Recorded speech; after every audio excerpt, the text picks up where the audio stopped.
Good.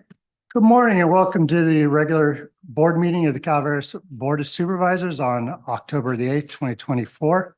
We're calling this meeting to order. We will be going into closed session. Madam Clerk. Closed session for today. Item 1, pursuant to Government Code 54956.9D1, conference with legal counsel regarding existing litigation, Greer et al. Versus Calaveras County Superior Court Case number 18CV43460. Item 2, pursuant to Government Code 54956.9D2, conference with legal counsel, re-anticipated litigation, one case, significant exposure to litigation. Thank you. Is there any public comment on this item? Is there any public comment online? There is no online public comment. Thank you. We'll report out in closed session at the end of today's meeting. Thank you. We'll return at 9 a.m.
24. Sorry, Sorry. now you're good. Okay, good morning and welcome back to the Calaveras County Board of Supervisors meeting for October 8th, 2024. If you are able, will you please rise for the Pledge of Allegiance?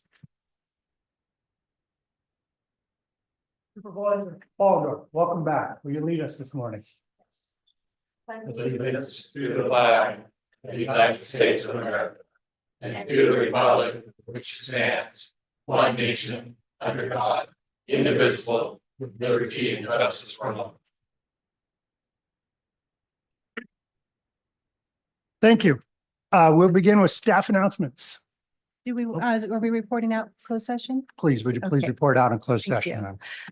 Closed session report out for today, October 8th, item 1, pursuant to Government Code 54956.9D1, conference with legal counsel regarding existing litigation, Greer et al. Versus Calaveras County Superior Court Case number 18CV43460. Board action, no reportable action taken. Item 2, pursuant to Government Code 54956.9D2, conference with legal counsel, re-anticipated litigation, one case, significant exposure to litigation. Board action, no reportable action taken. Thank you very much. We'll now move on to staff announcements. Lisa, come on down. Hi, good morning. Chair, Board of Supervisors, Lisa Medina, Environmental Management Agency. I heard that you missed me last board meeting. We did. So I have a few announcements, so I promise not to go too long. But Focus and Animal Services last free rabies clinic that we held at the Spence Ranch Feed and Supply was a success. We gave over 153 free rabies vaccines, so that's awesome. We need to protect our community and our animals from rabies. The last free rabies and microchip clinic for this year is October 12th, that's this coming Saturday. Our Dr. Kathleen Gatlin from the Arnold Pet Clinic will be here at the Government Center from 9 to 11:30. This event is open to Calaveras residents only. Please come down and visit us. And at the next board meeting, I will have the stats for the year, but I do want to provide some additional statistics for you. So the Calaveras Animal Services truly needs dog and cat volunteers, especially cat volunteers. We're down quite a few and we need help from our community. We need assistance with our day-to-day operations, and we cannot function on our day-to-day operations without our volunteers. So our dog volunteers in 2023 gave over 7,321 hours. It's a lot of hours. And then 2024 for year to date, they have given over 6,056 hours. Our cat volunteers in 2023 gave over 1,505 hours, and in 2024, 846. And we're only halfway through the year, right? So volunteers assist us in so many ways. They help clean our dog and cat kennels. They socialize our animals and exercise and play and familiarize them with our humans. Landscaping, hosting donation drives, grooming, I like that word instead of grooming, available animals, educating the public about responsible pet ownership and attending community events. And also attending adoption events with CCAS, which already has had several events this year. And I have to share a story with everybody. And I know I'm going to see smiles on everybody today. But our last event that we had at the Bret Harte High School, it was Wildlife Cafe event, film event. We had a pup named Flower that had been in our shelter for over 212 days. Now, prior to our adoption events, we send out our film media, to our social media, to the newspaper, the adoptable animals that are going to be at the adoption events. So a family happened to see their dog on the social media page. And they called us and we were at the event, myself, Supervisor Hubbardy was there as well. So we got to see the happy event and also Supervisor former Marita. And they were able to see the family reunion. That dog recognized their family when the family showed up. And that was a success. That is one success for us. And we were just so happy. And those events like that, the adoption events, we will be having continuously. And they just, really gets to me. So it's a positive influence. It's a positive thing for our community. It's a positive thing for our animals. For the first time, knock on wood, we have 4 kennels that are open right now. So that is really something that's for us, it's given our staff a little bit of a break, but it gives us more time to kind of pick up the pieces and see what else we can do and move on to the next project. So they immediately came down and they got Stella, her name is Stella actually, and Stella went home with her human family. So we're always looking for events in our community to participate in our adoption events. And I encourage our community to reach out to us at 209-754-6509 if they have any events that they would be willing to have us participate in. We would also like to thank Focus, our friends of Calaveras Animal Services, who also help us in so many ways, financially, through their support, through their volunteer time. They assist us with our rabies vaccine and microchip clinics. They offer medical support, including paying for dental care, eye surgery, ear and skin care, blood testing and lab work, and other immediate medical services. And animal services will try and save every animal that we can. If the animal's fractious, and by fractious means that it's very probably past worth saving, then we have to make some hard decisions, but we know it's the best decision for the animal. But they also help us with our adoption support, spay and neuter programs, direct shelter transfers, shelter enhancements, and also community education. So I'm just kind of pleading with our community. If you're interested, please go to our website and click on the volunteer, and we'll get you through that volunteer process. And I'm hoping that we get some volunteers soon here. But that is all I have. If you have any additional questions. Thank you very much, Lisa. Thank you. Doug? Morning. Morning, Chair, members of the board, Doug Oliver, Chief Building Official, and I'm here today to announce a new program designed to facilitate and speed up the permitting process for residential construction. Building department is currently offering pre-approved plans on our website. Currently, they are single-family dwellings. Now, this isn't a new idea. This is something that's been slowly growing across California for the last few years, but usually it's focused on accessory dwelling units, trying to catch up with the legislation for that. We took that idea and said, well, why not take it further? So this pre-approved plan process isn't just for accessory dwelling units. You can use these plans for new dwellings on empty lots. The idea is that you take these approved plans, download them off of our website. You go down, get a truss design specifically for your snow load in your region, get your own energy calculations for your region, come in with a site plan, and that whole packet, submit it to us. And we don't do the plan review. We just verify the data is good and route the plan. So that takes about 6 weeks off of the permit process and saves the customer about $1,900. Now that's the beginning. We currently have 4 mastered pre-approved plans on our website designed by KH Drafting, Kevin Horn, and Tim Finnicle of High Point Design. They both have generously donated their time and expertise to provide these plans free to the public. You can use these plans for this process for free. Also, you can use them for our rural dwelling program. If there's something you'd like to change and use these plans as the basis for approval in the right zoning types, you can take these plans, mark up what you want to do differently. We push them through the program the same manner with the limited review. In addition, if you do want to make changes to these plans, we put their name on our race card. You can contact them and say, I would like you to modify the plan. You want to move the bathroom, you want to put an extra patio on. If the designer who drew that plan modifies it, you bring that data in, we're going to fast track it the same way as if we'd pre-approved it. There are minor changes. So that's the beginning. We have, like I said, we have 4 plans. We look to have 2 more sets of plans uploaded in the next few months as they get finished by the designer.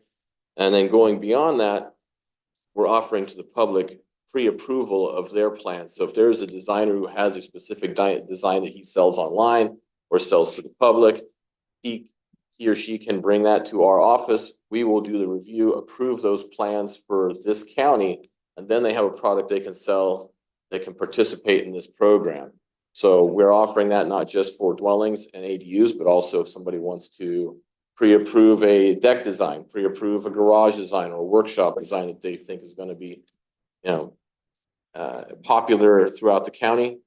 they can be entered into this program. We will keep a database of all of those approved plans, and any of these plans that are approved are good for the entire code cycle. So depending on when you come into the code cycle, they could be pre-approved for up to 3 years. And then you can revise those plans every code cycle and keep them up to date. So we are very excited about this program, and we're looking forward to seeing how many people take advantage of it. Thank you, Doug. Thank you. Are there staff announcements? Thank you. Rebecca, come on now. Rebecca Turner, Registrar of Voters today. I just want to announce that ballots went out yesterday. The mail does take a few days, so if people don't receive their ballots by Thursday or Friday, I'd start calling to find out what's going on, whether we need to check in with the post offices or check their registration. Stand and Dress is open right now. If people want to come vote in person, they can scan their ballot. They don't have to mail it back. On October 26th, Valley Springs will open the same thing. It's open for returning your ballot, replacing your ballot, or registering to vote. And then November 2nd, McCalmy Hill and Angels Camp open. And then of course, November 5th is Election Day. Thank you. Thank you very much. Other staff announcements? Is there anybody online? We have no online requests. All right. That will conclude staff announcements. We will move on to recognition and acknowledgements. Item number 3. Item 3, proclamation, clerk, recorder, archives and museum. Approve a proclamation recognizing October 2024 as National Archives Month in Calaveras County. Thank you. I'll pass the gavel to Supervisor Hubbard. Thank you, Chair. Whereas governments at all levels, businesses and organizations create a multitude of documents in the course of their daily activities. And whereas these documents provide the permanent record and decisions and related actions that have been considered and discussed. And whereas these documents contain the history upon which future actions can be based and provide context explaining the intent of those decisions. And whereas there is a value in appropriately retaining these documents for reference and reliance for future understanding. And whereas archivists and archival repositories provide secure, protected space and ensuring access for future generations. And with that, I'll ask if there's any public comment. Any comment online? We have no online public comment. I'll bring it back to the board. No, it's not public comment, but Shannon can be Oh, here sorry. today. Come on up. She was very disappointed she could not be here. She also teaches with Delta and Columbia Community Colleges. And so this semester, she's currently teaching a class right now, but this semester she's teaching modern world history, ancient world history, early US history, and political theory. We are very fortunate to have her on our team with all her knowledge. She wrote a quick synopsis about what's going on in archives this year, and I'd like to read through it if that's all right. Archives has been working with the state library. They've received a grant to record all the mining photograph collection that we have and have it digitized for the public. She's also working with MACT Cultural Center for the new museum in Angels Camp, focused on county's native Miwok history. She actually took anything that was currently in archives possession and had anything to do with Miwok history that was not an archival record. For some reason, we had a lot of artifacts there, and that's really not for archive or for us to keep. And the county donated it, the board approved it, donated those records to go to the MACT Culture History Museum in Angels Camp. She has been working with the sheriff's office. She identified all the county coroners back to 1850s to our current coroner. She actually did the same for all the board of supervisors, if anyone's interested going back, and she's working on the other elected officials as well. She's been assisting graduate students with their graduate theses, one about Black midwives in the American West and another about Chinese in the gold rush. Developed an internship program, and the internships come in for about 6 months and help at the archives, and then it works towards their college credit. We've recently received a collection from the gold rush era of letters from the Rathke family. They were writing back and forth between their family and Switzerland, and this family actually came from Switzerland specifically to come to our archives and donate these letters, which was very interesting. And we recently received a collection of records from the Calaveras Wool Growers Association and from Calaveras Grange dating back to the 1950s. So our archive actually is renowned in the state for being one of the most complete set of records. So people come from all over the world to come visit the archives and see what's going on there. And a lot of that's to do with Shannon and her expertise in finding those records and researching. She really has a drive to research, and it's obvious when she goes to help people. So thank you. Thank you. Any board? I just want to comment that I really appreciate all the work that Shannon does, and our archives truly are a treasure of our community, and it's a draw as you put forward. Thank you. That'll make a motion. We have a motion. Do I have a second? Second. All in favor? Aye. I'd also just like to put a shout out to Shannon. She's done an amazing amount of work, and she and Salmana have helped me many a time. And I would encourage you, if you're down on Main Street and that door is open, to just pop your head in, say hello. I'd also like to give a shout out to Noah at the Angels Camp Museum, who's currently updating our archives, which is very important work. So therefore, be it proclaimed that the Calaveras County Board of Supervisors. We have to vote. I'm sorry, all in favor? Oh, we already did. Yeah. We did. Yeah, sorry. Yeah. You made the motion. I made the motion. Sorry, Martin. No worries. Therefore, be it proclaimed that the Calaveras Board of Supervisors joins federal, state, and local governments, businesses, and organizations throughout the nation in celebrating October 2024 as National Archives Month as the way to further strengthen and the importance of the preservation of our local history. This is passed and adopted by the Board of Supervisors of the County of Calaveras, State of California, this 8th day of October 2024. Thank you.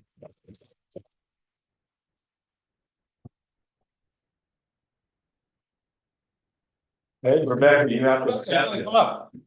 Can't run out yet. You're getting your picture this time. Yeah. I want.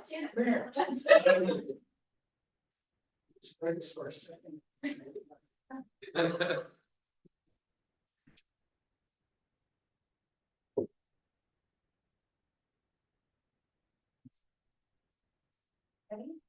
1, 2, 3. 2, and 1 more. Perfect. Thank you.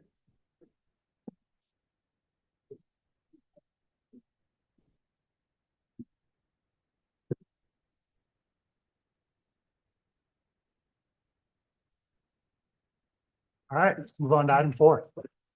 Item 4, proclamation, public health, proclaim October 2024 as Breast Cancer Awareness Month in Calaveras County. I'll pass the gavel to Supervisor Toffenelli.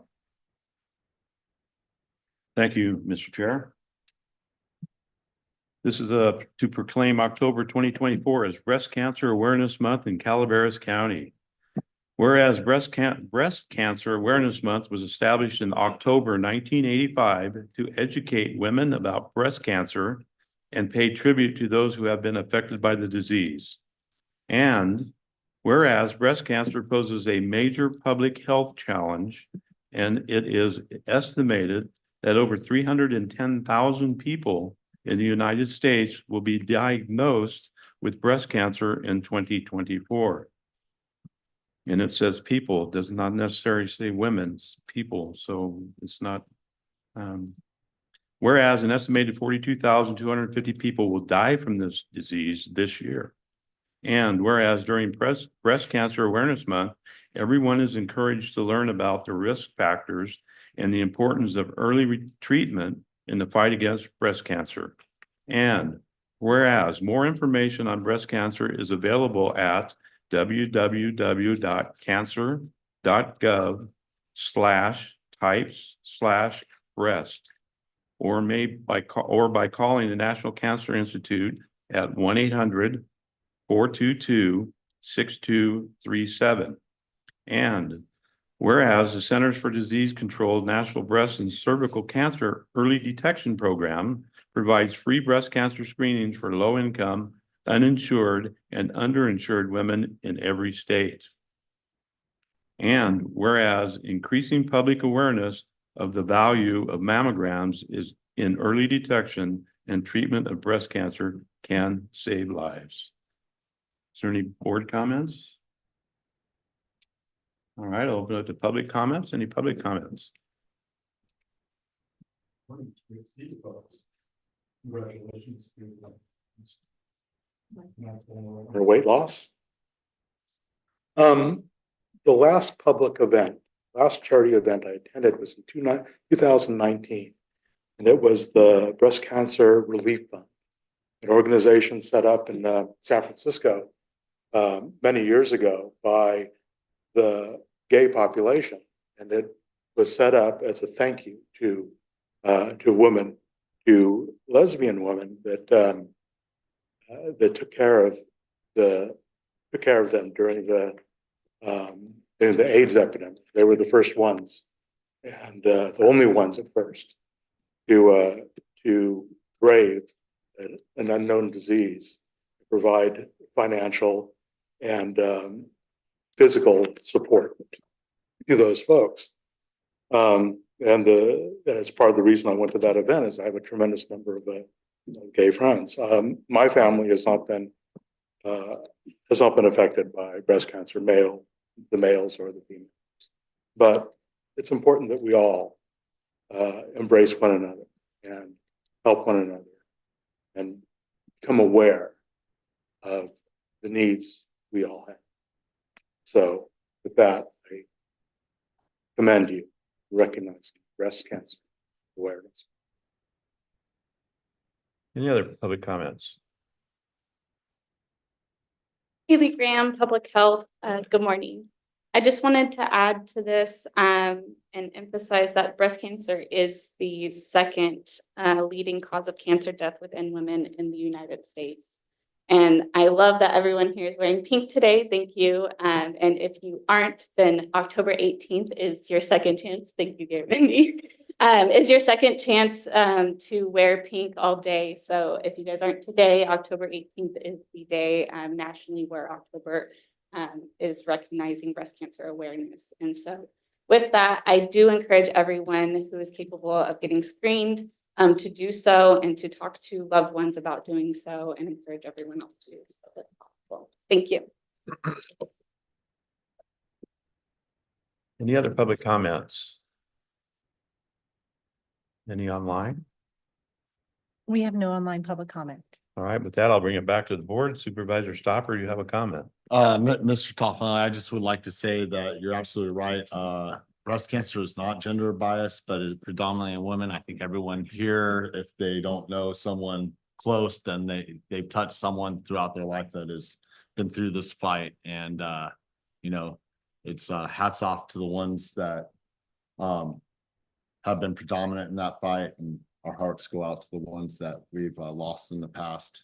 And with that, I'd like to make a motion. Any other comments? This was gonna second. You have a second? Okay. I'll call for the vote. All in favor? Aye. Opposed? Passes 5-0. Therefore, be it resolved that the Calaveras County Board of Supervisors proclaims October as Breast Cancer Awareness Month in Calaveras County. And with that,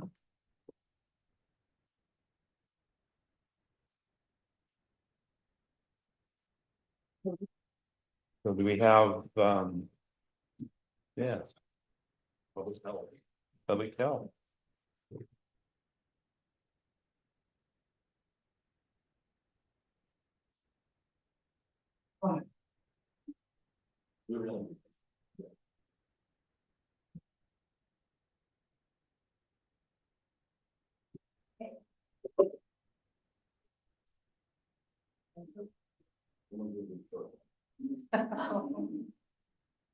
One, two, three. Perfect. Thank you.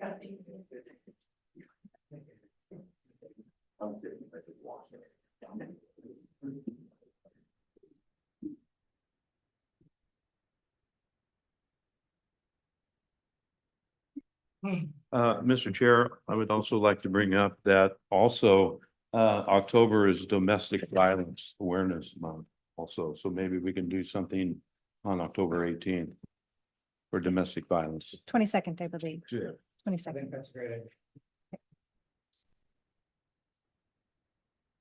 All right, we will move on to public comment. Now, I believe everybody here knows the rules. You have 3 minutes. If it's related to an agenda item that's later on, I will ask you to stop and bring your comments back for that item. Read the statement? Would you read the statement, Madam Of Clerk? course. Any item of interest to the public that is within the subject matter jurisdiction of the board and is not posted on the consent or regular agendas may be addressed during the public comment period. California law prohibits the board from taking action on any matter which is not posted on the agenda unless it is determined to be an emergency by the Board of Supervisors. If public comment is completed before the 30-minute allotted time period, the board may immediately move to the next order of business. If public comment is not completed during the allotted time period, it will be continued as the last item of business in order to provide an opportunity for the remainder of comments to be heard. All right. Stoughton, you have 3 minutes.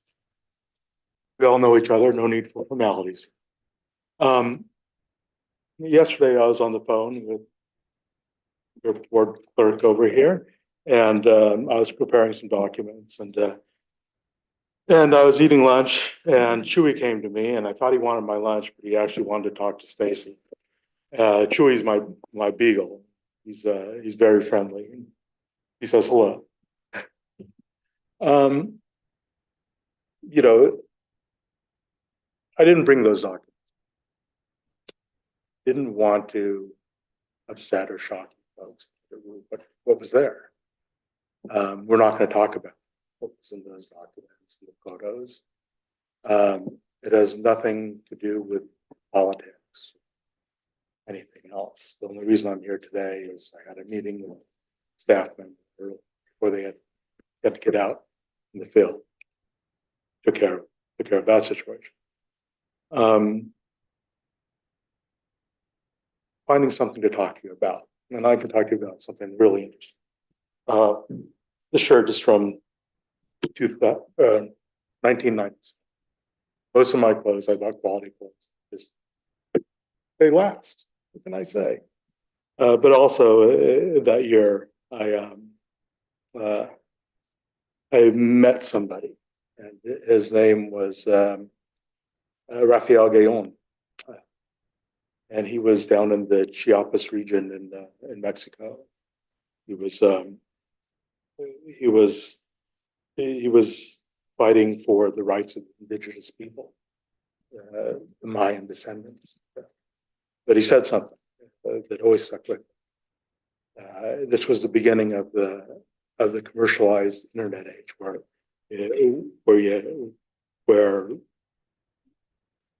it just entered our homes, online banking, to research you could do, government farms. And he said that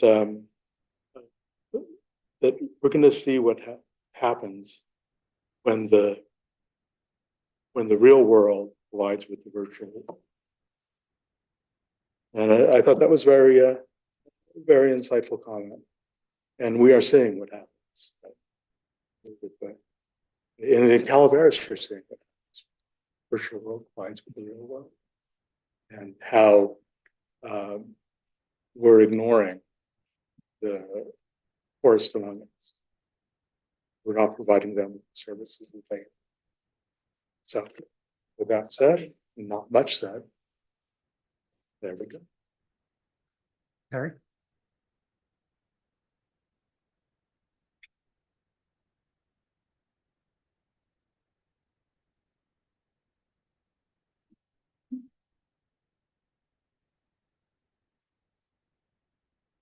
My favorite sign. Terry McBride, Calaveras County Committee Chair and Senator, New California State. We went back to Congress last week or so, and boy, do they like what we're saying. We're going back again. I'll be joining them this time. I am the Senate Pro Tem President of New California.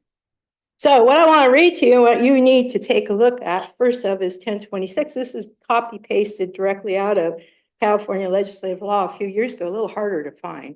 Talks about oath of office. Below that, I'm going to read as long as I can. The legislature of the state of California finds that, this is code 1027.5. There exists a worldwide revolutionary movement to establish a totalitarian dictatorship based on force and violence rather upon law kind of relies on electronic voting. This worldwide revolutionary movement is predicted upon. It is designed and intended to carry into execution the basic precepts of communism as expounded by Marx, Lenin, and Stalin. Are we seeing that now? I'd say so. Pursuance of the objectives of the world communism movement in numerous foreign countries, the legally constituted governments have been overthrown. Look what's happening. And totalitarian dictatorships established therein against the will of the people. And the establishment of similar dictatorships in other countries is eminently threatening.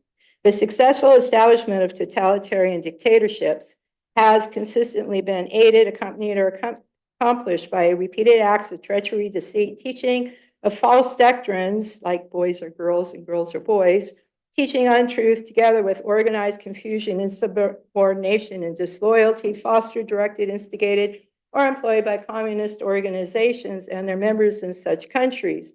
Within the boundaries of the state of California, there are actively disciplined communist organizations presently functioning for the primary purpose of advancing the objective of the world communism movement, which organizations promulgate, advocate, and adhere to the precepts and the principles and doctrines of the world communism movement. These communist organizations are characterized by identification of their programs, policies, objectives with those of the world communism movement, and they regularly and consistently cooperate and endeavor to carry into execution programs, policies, and objectives substantially identical to programs, policies, and objectives of such world communism movements. I don't have enough time, but I would say, look at what we do within this county and look at the votes that you do, what you have and other board of supervisors in this state have allowed. So anyway, thank you. We have a board town hall on Thursday. You're very welcome to join us down at Valley Springs Roundtable. Thank you. Terry. Mr. Butler. My name is Christopher Butner, publisher of Calaveras 2024election.com. The following statements are evidence-backed facts. On October 19, 2024, a public event is scheduled to be staged in Murphy's that has been branded the Murphy's Gathering. This event is produced by the Calaveras Visitors Bureau and the Murphy's Business Association. My comments today are for Martin Huberty as a reminder of his past words and actions taken against me in his conflicted role as the executive director of the Calaveras Visitors Bureau remain current and have caused me direct quantifiable business harm. This Murphy's Gathering event has in its origins is an infringement of my federal California protected trademarks for both my company and for my brand Murphy's Witch Walk, of which I am the co-owner. I invested 4 years and tens of thousands of dollars entrepreneurially creating 2 businesses during the COVID lockdown. Murphy's Witch Walk proved so successful it injected over $1 million in tourism revenue per occurrence into the Murphy's and Calaveras economies over 3 iterations of the event from 2019 through 2022. On October 29th, 2021, Martin Huberty, executive director of the CVB, indiscreetly placed a call to my business partner in my other fledgling tourism promotion venture. I allege that Martin exhorted my now former partner to sever ties with me, informing her that she'll never again be able to book any business with Calaveras companies if she did not do so. Efforts to undermine my Murphy's Witch Walk began in June 2021. I allege that a libelous document was distributed by the executive director of the Calaveras Wine Grape Alliance, at that time Sandra Hess, now Sandra Beals, who verbally admitted to me on October 23rd, 2022, that she acted under pressure from the membership of the Calaveras Wine Grape Alliance, of which Martin Huberty and Marita Calloway were both board members. I later found out through verbal admissions in the presence of witnesses and email communications between Huberty, Calloway, and myself, they too were allegedly involved in the effort to undermine my Murphy's Witch Walk. This harassment campaign against my business ventures and personal and professional reputation were inclusive of intentional and concerted attacks of defamation of character, tortious interference, restraint of trade, trade libel, false light, and trademark violations, all backed by well-substantiated primary source evidence. Refer to Sheriff Harassment Report number 22080007 I filed against Huberty on January 4th, 2022. This statement will soon be a video clip published to murphyswitchwalk.com and Calaveras2024election.com as well as murphysgathering.com and calaverasvisitorsbureau.com, as I own the latter two domain names because Hubbard failed to purchase them, so I did so. Thank you. Board recognizes former Supervisor Ponte.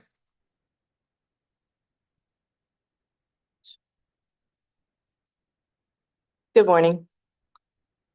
I love the archives proclamation today, and as I look at that skeleton, that's kind of how I feel at times. So that was a very nice proclamation, and I can't say enough about archiving. I'm here today because I'm the president of the Angels Camp Museum Foundation. We're a fundraising arm for the museum. And I am proud to say in the last year that we've been working on an exhibit that recognizes a company here in Calaveras County, specifically home base in Angels Camp. It's called the California Electric Steel. They've been in business for 170 years. They started October 18th, 1954, or 1854, excuse me. It's been started with the Wooster family as a foundry, or a blacksmith shop turned into a foundry. It then went to the Damaris family. It then went to the Monteverde family. It then went to the Crespi Whittle family. And today it's owned by, in the Stam family. And today it's owned by Bruce and Karen Whittle and Bob and Gretchen Helvey. We received a $10,000 grant from the Calaveras Community Foundation to start this project, and we matched it with community donations of another 10. So for $20,000, hard cost on putting the exhibit together. But most importantly, this exhibit would not come together if we didn't have some key people working on it. Specifically, Martin Hubbardy, as a volunteer with the museum, who put this together and worked with others such as Grant Armstrong, Staria Stein, Chuck Snyder, and Jim Miller.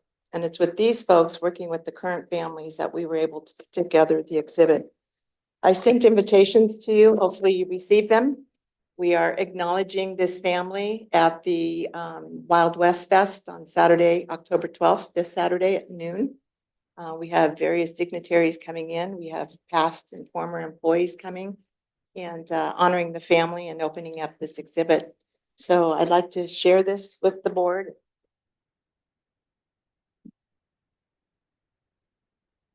As we invite you to join us, we are submitting requests for proclamations for this family.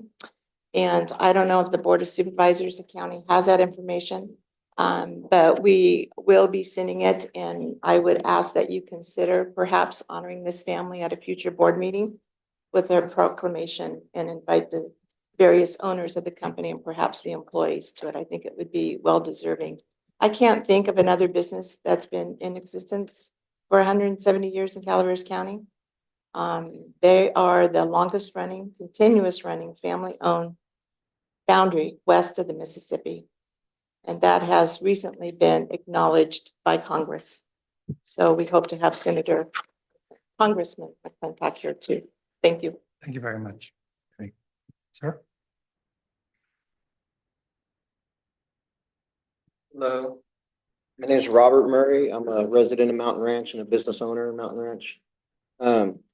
Not sure of this first meeting I've ever been to. I just came to a wall where I don't know where else to go.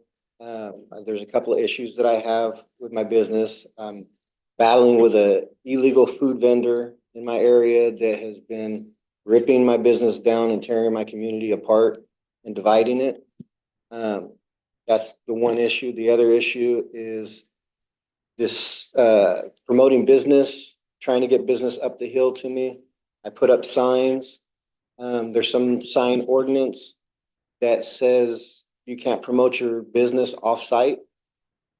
And basically the illegal food vendor is the one that made the complaint, and it's a code that they only enforce if it's a complaint. And I just don't know which way to go. And I don't know if maybe after the meetings, if D2 can direct me in the right direction. That's basically what I got. I mean, there's been over a year this food vendor has been operating illegally. and no one has enforced it. There's been no punishment against them. Now they're trying to go do it legally, but there's still damage that's been done. I'm a struggling business. I have payment plans on taxes. I do everything legally. I struggle. This person pays nothing to no one. Now they're trying to say they're operating under a, what would you call it? They're trying to operate it under a nonprofit, which everyone knows that they're not a nonprofit. So they have no business license as of the county as of the other day.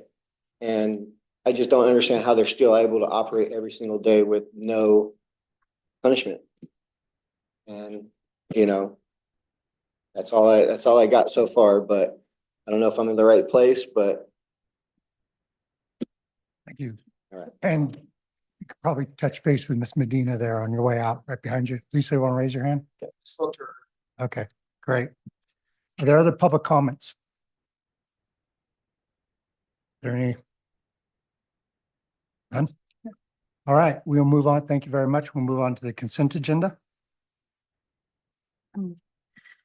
Consent agenda items are expected to be routine and non-controversial. They will be acted upon by the board at one time without discussion. Any board member, staff member, or interested party may request the removal of an item from the consent agenda for later discussion. Thank you. Are there any board members like to pull an item? Mr. Toffenelli and I would like to pull item number 16, please.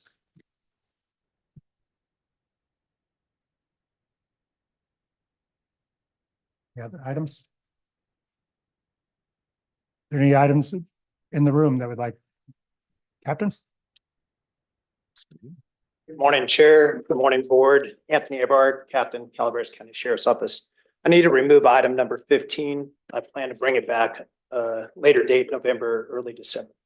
Thank you. Thank you. Thank you, Captain. Other items from the room? All right, No online requests. all right. Is there a motion to approve? Move. Moved by Supervisor Frondorf, Second. second by Supervisor Toffenelli. Everyone's got their light on. All in favor? Aye. Opposed? Carries 5-0. All right, we will move on to item 16. Item 16, Agreement Public Works, authorize the board chair to execute a memorandum of understanding with the Calaveras County Water District for the county to provide reimbursement for a portion of paving on Hart-Dixon Road in the amount of $456,154. Supervisor Stopper, you raise your hand first. And a few reasons. First of all, I'm glad this is before us. Just for the sake of, I've been asking for these type of agreements to be brought before the board and since 2019, and it's great to have the cost sharing. It's beneficial to both sides moving forward. But I'll let Mr. Toffenelli bring up one end of it. I do want to bring up the point of, in this scenario, this is offsetting a cost of $456,000 potentially on SB1 money that's going into Hart-Dixon Road, correct? Correct. So at that point in the future, I think that it would be good for the board to sit down and have a discussion.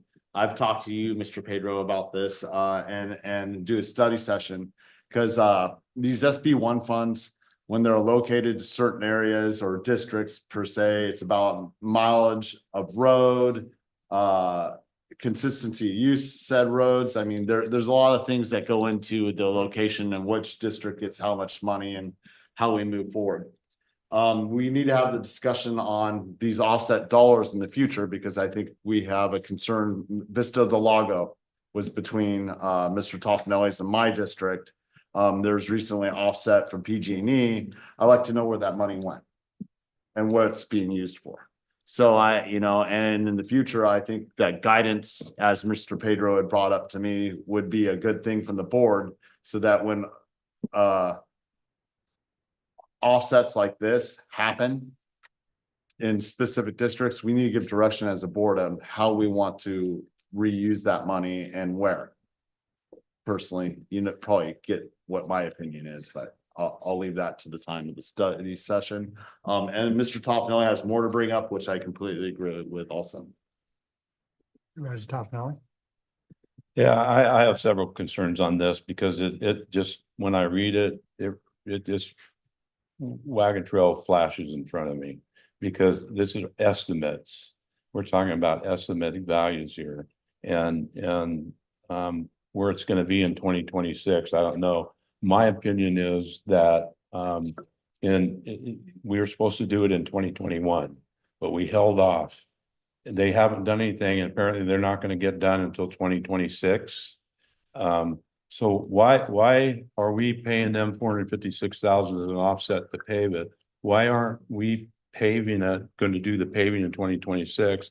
And whatever the overcost, because from 21 to 26, we don't know what the cost is going to be, the difference.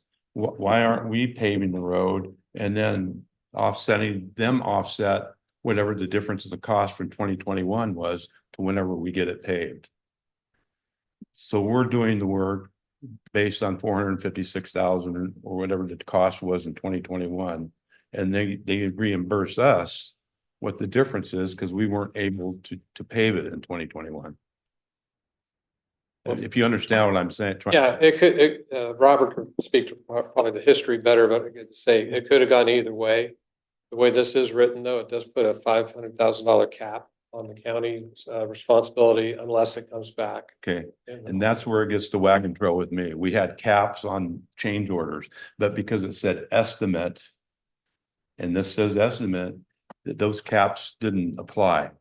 So that's why I have a question about this. Again, it doesn't say solid, it says estimated costs and the cap of 500,000, but we have the same type of language in the wagon trail change orders that didn't apply.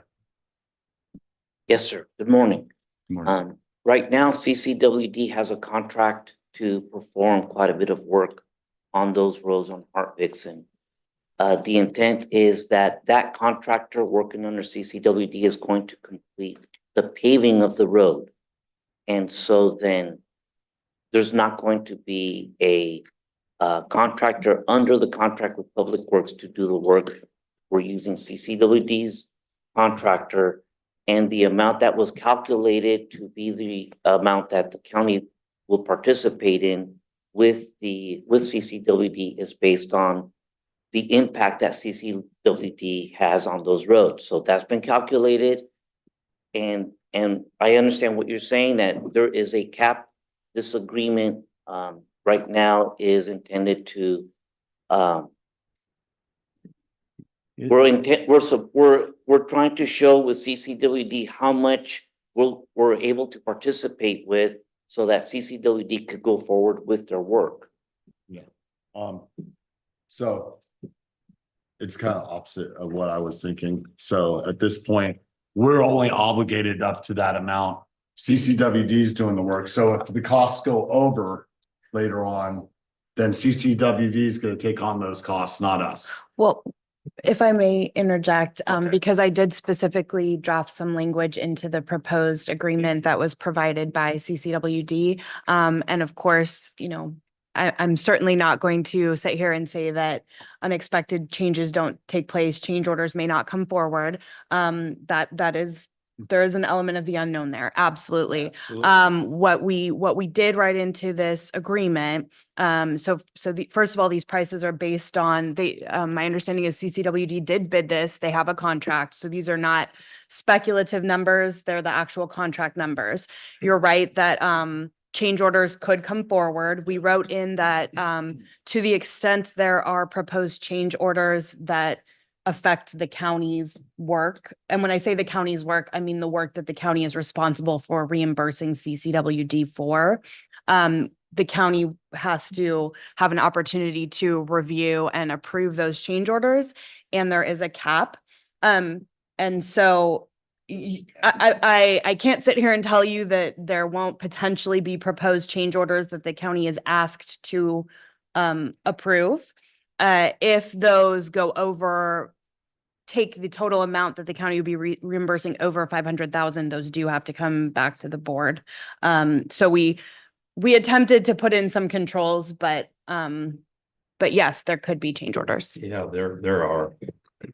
And the way I'm reading this right now, the 456, we've already said 500.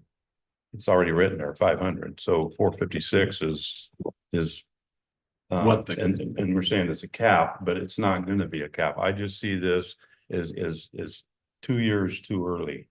If they're going to do the work in 2026, which is what it says, we should be bringing this back to the board then, because I'm saying we were going to do it in 2021.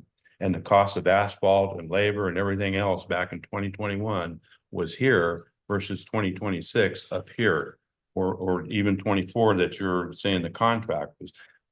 So we should be saying, okay, what the costs were in 2021, that's what we'll agree to, because that's when we were going to do it. But that's not what this says.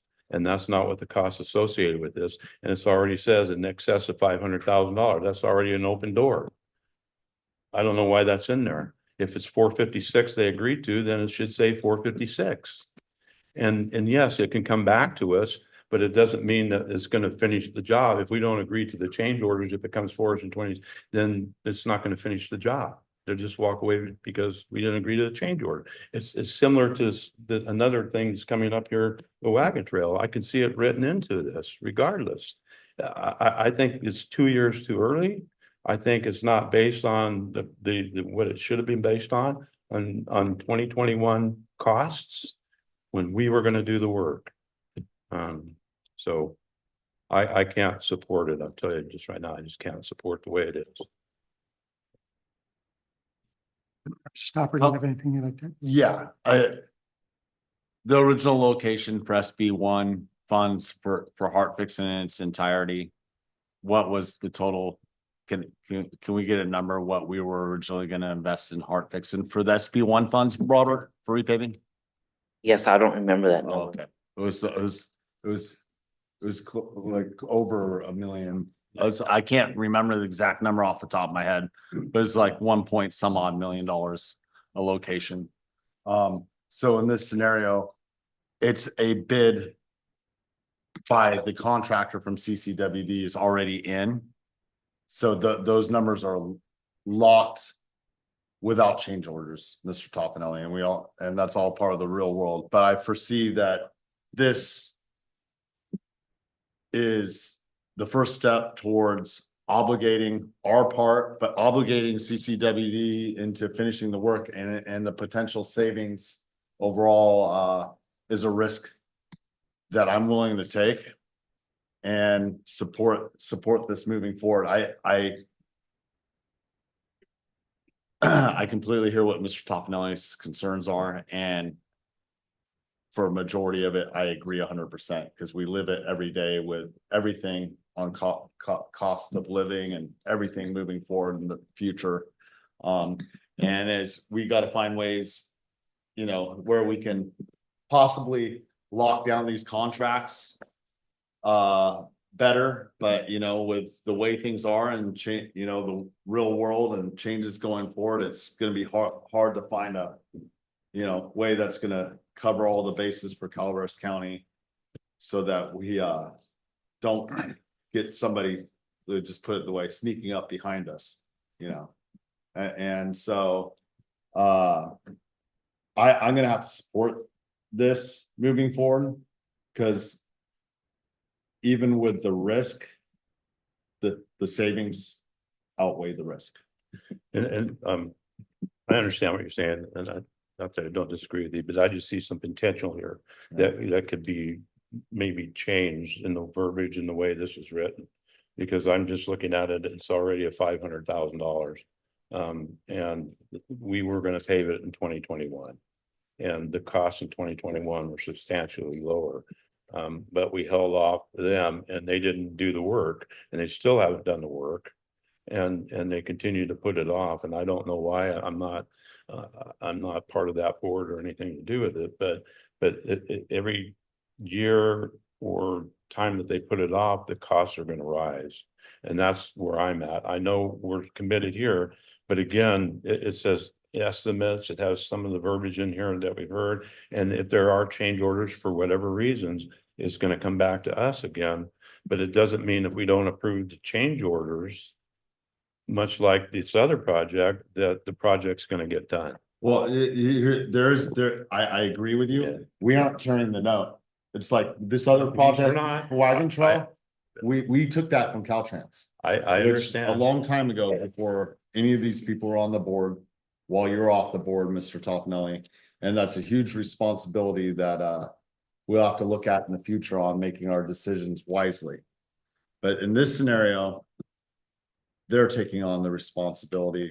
And yes, of course, they're gonna try and come back and get some from us, but overall, the liability is, I feel less pressure of the liability and all than the other situation. But Some of the contractors, but yeah, okay, I understand what you're saying. I'm not a lawyer. I wish I was. I should have went to school more.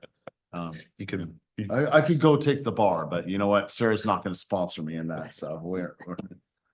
You do. So Do you have other questions? I know Supervisor Hubbard, you have. I just had a quick question. I mean, I know we have a little bit of time. Is it possible that we could have it rewritten to accommodate Supervisor Toffenelli?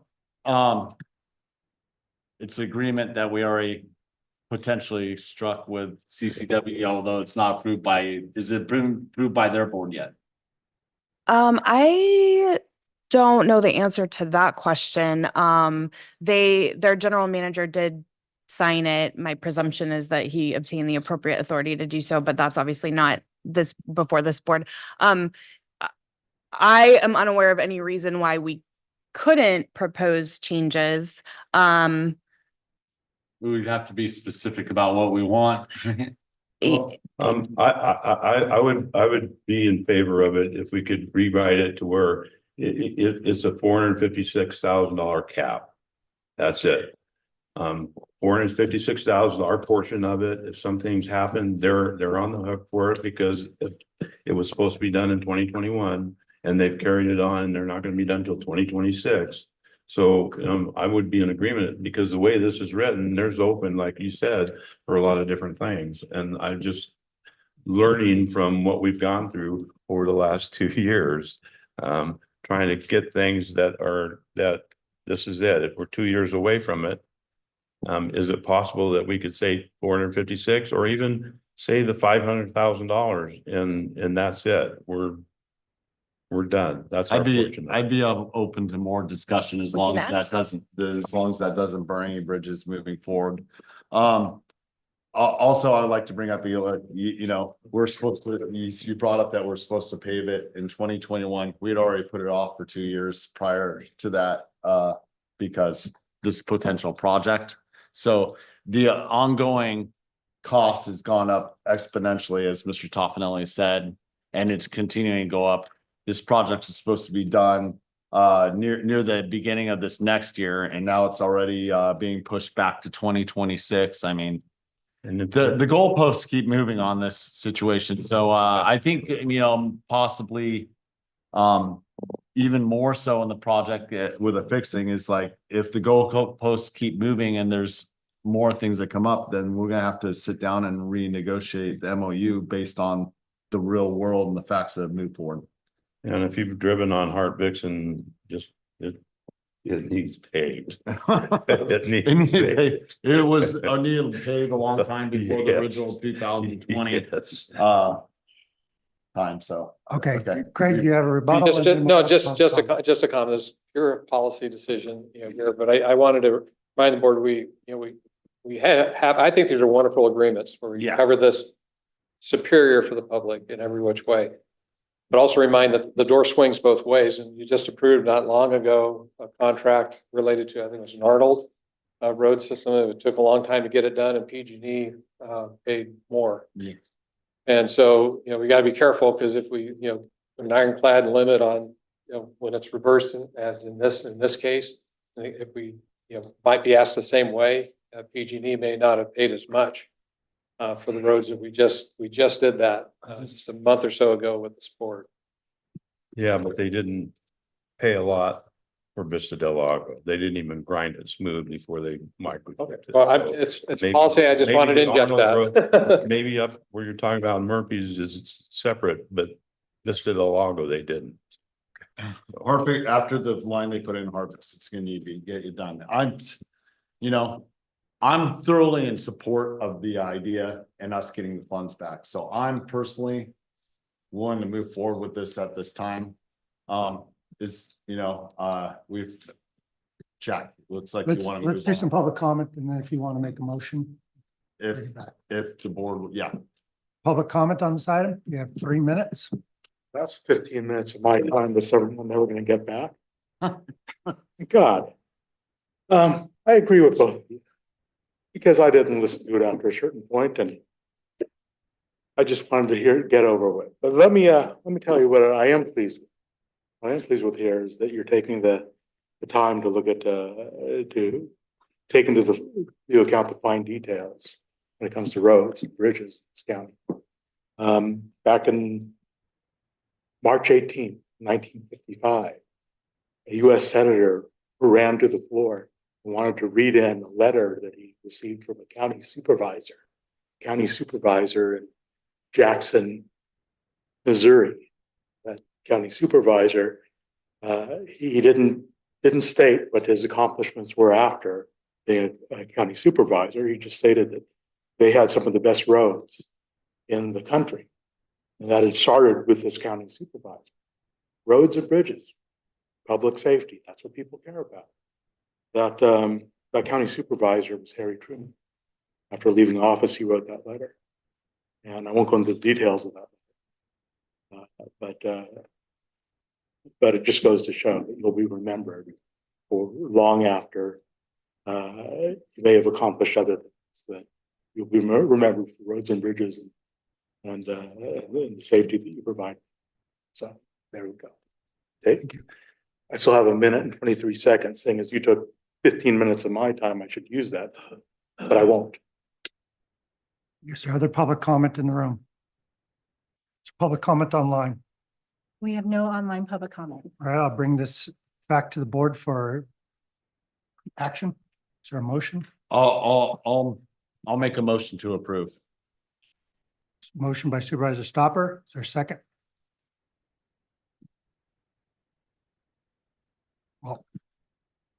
I'll tell you what, I'll go against what I said. I wasn't going to support it. I'll go, I don't feel good about it because, that Craig thinks this is a good contract. He stands behind it and he'll probably be gone in another month. I just have some feelings about it just based on certain things, but I will retract from that and I will second the motion based on Supervisor Stopper, and it's District 5 and District 1, or this runs up to District 1. So I will second it. We have a motion by Supervisor Stopper, a second by Supervisor Toffenelli. Is there online comment? There's no online comment. You're right. My apologies. No online public comment. All right, gotta get on it today, guys. Very well, we have a motion, a second. All in favor? Aye. Opposed? Carries 5-0. Thank you. We'll move on now to the regular agenda. Item 17. Item 17, Public Works, authorize the interim Director of Public Works to execute contract change order 6002 to contract 12002103 with Suckett Construction LLC in the amount of $1,249,500. Mr. Pedro. Mr. Chair, just a note, Howard Zabel is online as well to participate as needed on this item. I thought it'd be good to preface the comments on this item just as a reminder of the big picture of what's happened here. With the whole wagon trail project, your board totally supported, as did the COG, as did the City of Angels, the need for this project, and that's been commented on by everyone. But just to say, it's needed to improve the safety in the area that this project covers, the 3 miles. High accident area. I think they reported like 52 major accidents, severe accidents in 2 years' time in that area. It's also a safety corridor, event of a major disaster, both for evacuations, but also getting first responder vehicles in. We know what's happened in some communities that don't have that. And also for the reason of economic development, that it's a good access to the heart of the county. It's been important enough that your board entertained the notion of taking the lead on this, and that's something definitely to be rethought and all that. But it just showed how important this project was to you and your constituents. But also and I can come in at this stage of the game and just provide the perspective. I know many understand this, others don't. That this has turned out to be a very culturally rich area that some have dubbed as perhaps one of the oldest archaeological sites in California. But what is that? What is that worth? It definitely gave a rare glimpse into the rich history of the Calaveras Band of Miwok Indians. But what did it cost? It cost a 2-year extension of time to build this, and also taking the project from 27 million to right now we're at 53 million. What was the driver behind that? We have found 17 different cultural sites along this project, and with each one, it's caused a breakup of the planned delivery of this highway. For each of the sites, not each individual sites, but in many instances, instead of having a bid, because at one point this was a bid fixed rate job. But because of all these different sites, much of the dirt work, almost all of it, has had to be done by these time and material type of contracts, change orders. This one happens to be extraordinary, but the day of fixed price on this, that kind of got blown up with the discovery of all these different archaeological sites, and that's made it difficult because we're no longer in the area of a fixed project. We're now doing some open field running when it comes to the dirt work. That's the bad news. The good news is that we're getting close to the end, of it as well. So with that, just for perspective, I'm here today asking you once again to approve this contract change order, supplement number 2 to your contract change order number 60. That was approved by your board back in March of this year.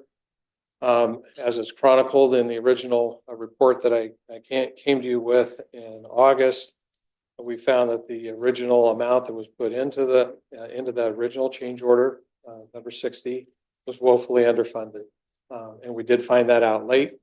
We had a contractor not billing, and we had not been keeping or developing cost estimates along the way. That has changed. Now we have a better bead on what this is going to take by way of the dirt that needs to be moved and the cost to move it. Your board did approve a supplement number 1 back in, ultimately it was September 10th. I was asking at that point that I could come back for the last meeting, the September 24th, seeking a supplement number 2. A couple of things. I'm just provide perspective.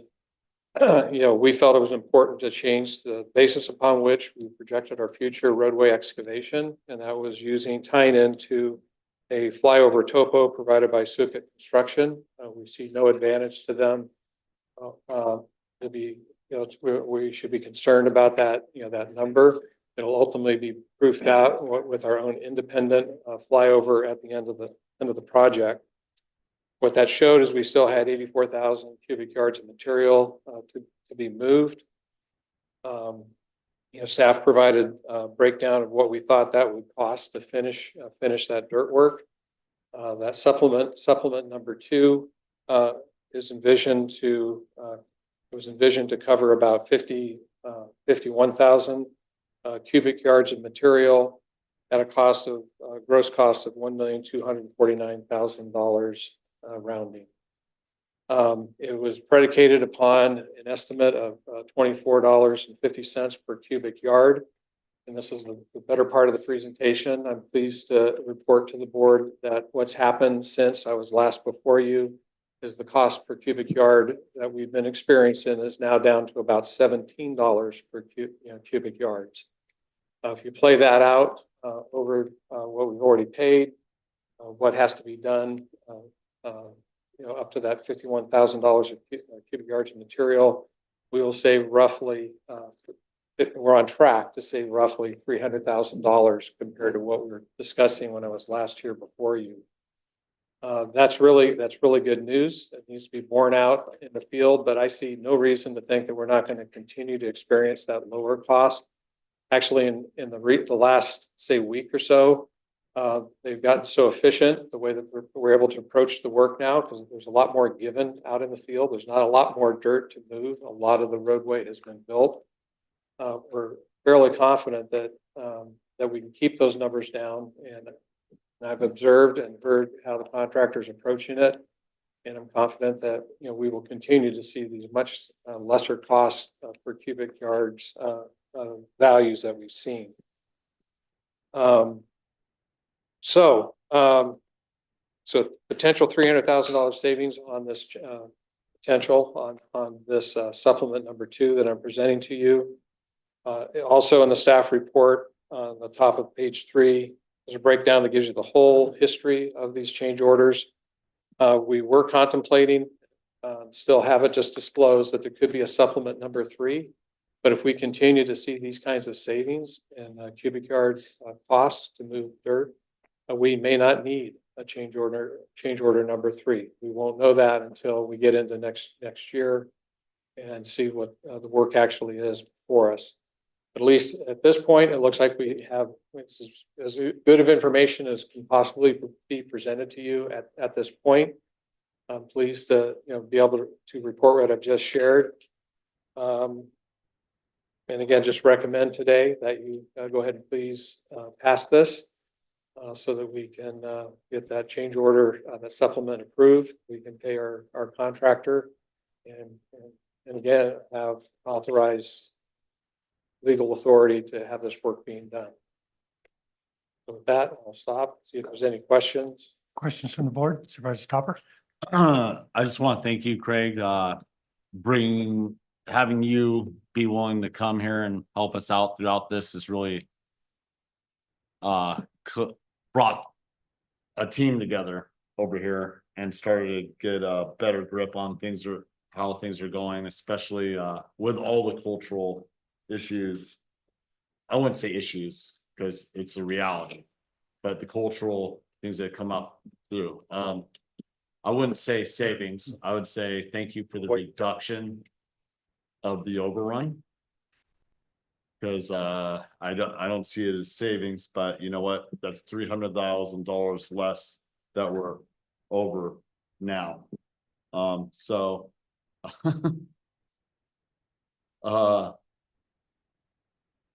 it's been good work that you've done, bringing the team together, getting a grip on this, streamlining, expediting, bring it so that the cost of tonnage has come down how it has. And I think that's, a tribute to you. Even though my hardship with this moving forward, I brought it up since, I don't know, it's been for a few years now that I've not really liked this project, but hey, maybe it's because on the other side of county, or I thought it was a good filter so that the people that didn't belong up here didn't get up here, or vice versa, but I do understand the safety reasons and the needs. But I still have a hard time supporting anything on overrun on costs with this to keep in mind as we move forward. As I had a hard time with this project from the beginning, and it's only been harder on me as we move forward. Okay, thank you. That's other comments, Supervisor Toffenali?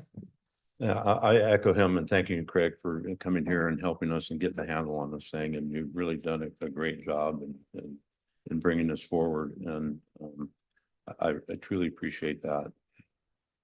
But I do have a couple of questions, and you may have touched on it when you were speaking. When this is the same thing that was brought to us 2 weeks ago, so the verbiage is pretty At that time, you had 84,000 cubic yards still needed to be removed. And I said it kept rising, but, do you know out of that 84, what we have to move? Is there an, Left today, well, and I didn't get into the cubic yards total, but we're just under 30,000 cubic yards moved since our last meeting.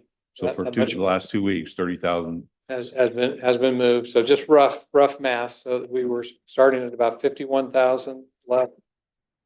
That was this anticipated in this change order. Take 30,000 away, you still have around 21,000 cubic yards anticipated to be done under this change order. So cost borne to date is right around 580,000, and we're anticipating about another 370,000 before this is over. Gross cost of 950. We get a credit as part of this, how all this works. So we'd be coming in around 695,000 would be the totals net for this change order. For this change order, but this change order states it is for the remainder of the job. No, this goes on. That's where I mentioned the supplement number 3. There could be a supplement number 3. Okay. If the savings hold true or improve, we may not need supplement number 3. But I put in the projection on page 3, we might need supplement number 3. And that would be for about 25,000 cubic yards. Let's be for how much? 25,000 cubic yards. It's not what I'm reading in this, so. That'll be a little from pool state. No, I understand that, but that's. Okay, thank you. Okay. It's not what's, it's, There are other questions from the board before I take public comment. Supervisor Haverty? I just want to say thank you, Craig. This is a hugely important project and I really appreciate the work that you've done to get us here. And let's push forward. We've got some time now to get as much done before the season changes. Thank you. All right, public comment? Is there any public comment on this item?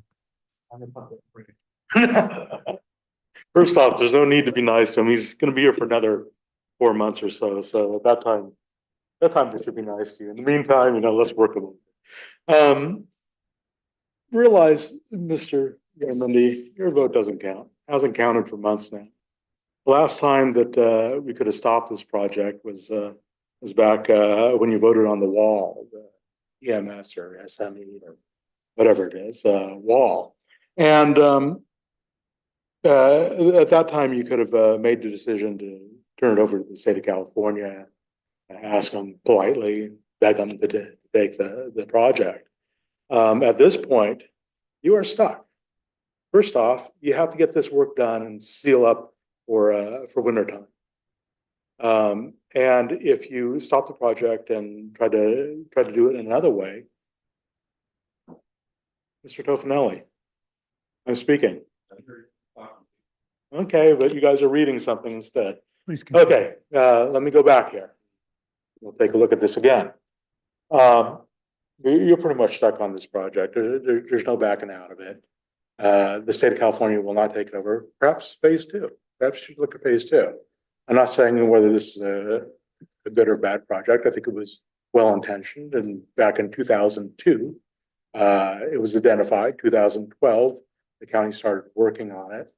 And I believe it was 2019 before it was initiated. In that time, you were collecting RIM fees for the project, saving money.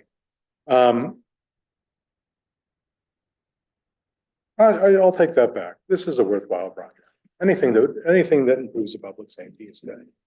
I'm not sure using it as a filter to keep people from down the valley out, who can be predominantly, yeah, not good. But I forgive you for your statement.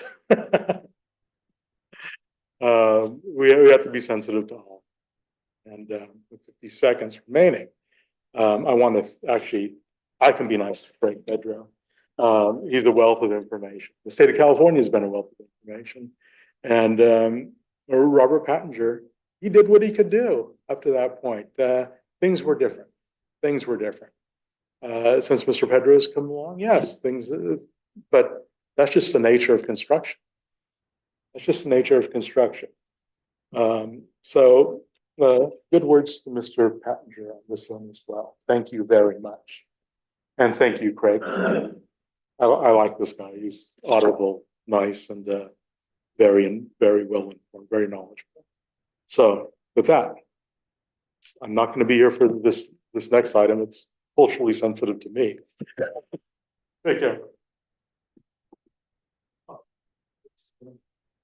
My name is Christopher Budner, publisher of Calaveras 2024election.com. I come before you today to reiterate my points addressed 2 weeks ago on September 24th, 2024, concerning the fiscal and construction supervision mismanagement of the Wagon Trail Realignment Project.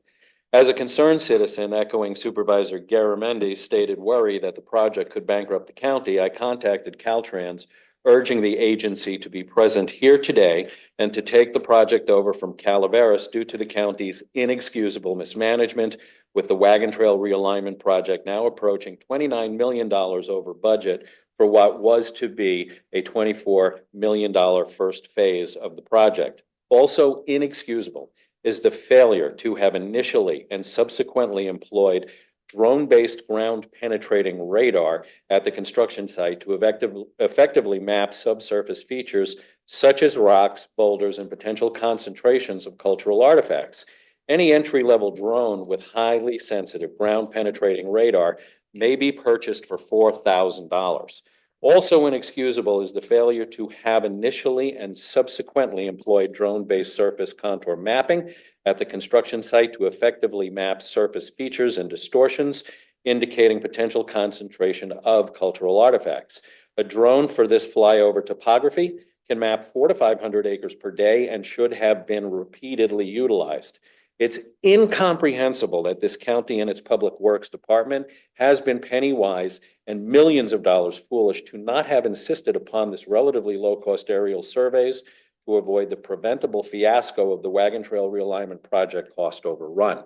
As I stated 2 weeks ago, it appears that this board was operating under the reasonable expectation, but a falsity, that there were competent, proactive, fiscally responsible people in place, people out there on foot watching, Gary, to serve as good stewards for the people's trust with their tax dollars. Well, that happens to be me, Christopher Butner, Calaveras2024election.com, and I'm back today. I reiterate, it's time for the county to admit defeat and immediately turn this mismanaged project over to Caltrans for completion. Calaveras County does not have the bandwidth, personnel, wherewithal, the money, and as can be clearly seen by our elected officials and appointed staff, interim and other, the talent pool to manage such a substantial earth-moving and road-building undertaking. The Wagon Trail Realignment Project is beyond the grasp of this rural government. My name is Christopher Butner, publisher of Calaveras2024election.com. Is there other public comment on this item?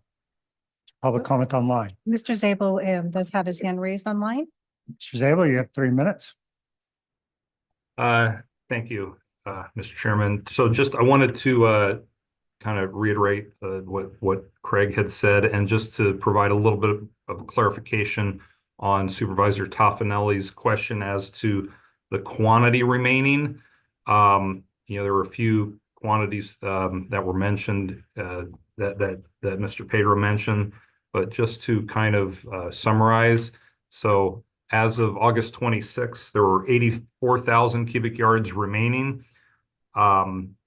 Since that time, you heard, there were about 30,000 yards moved in 13 days between September 18th and October 3rd, so just last Thursday. The period between, going back one period between August 27th and September 17th, 8,300 yards moved.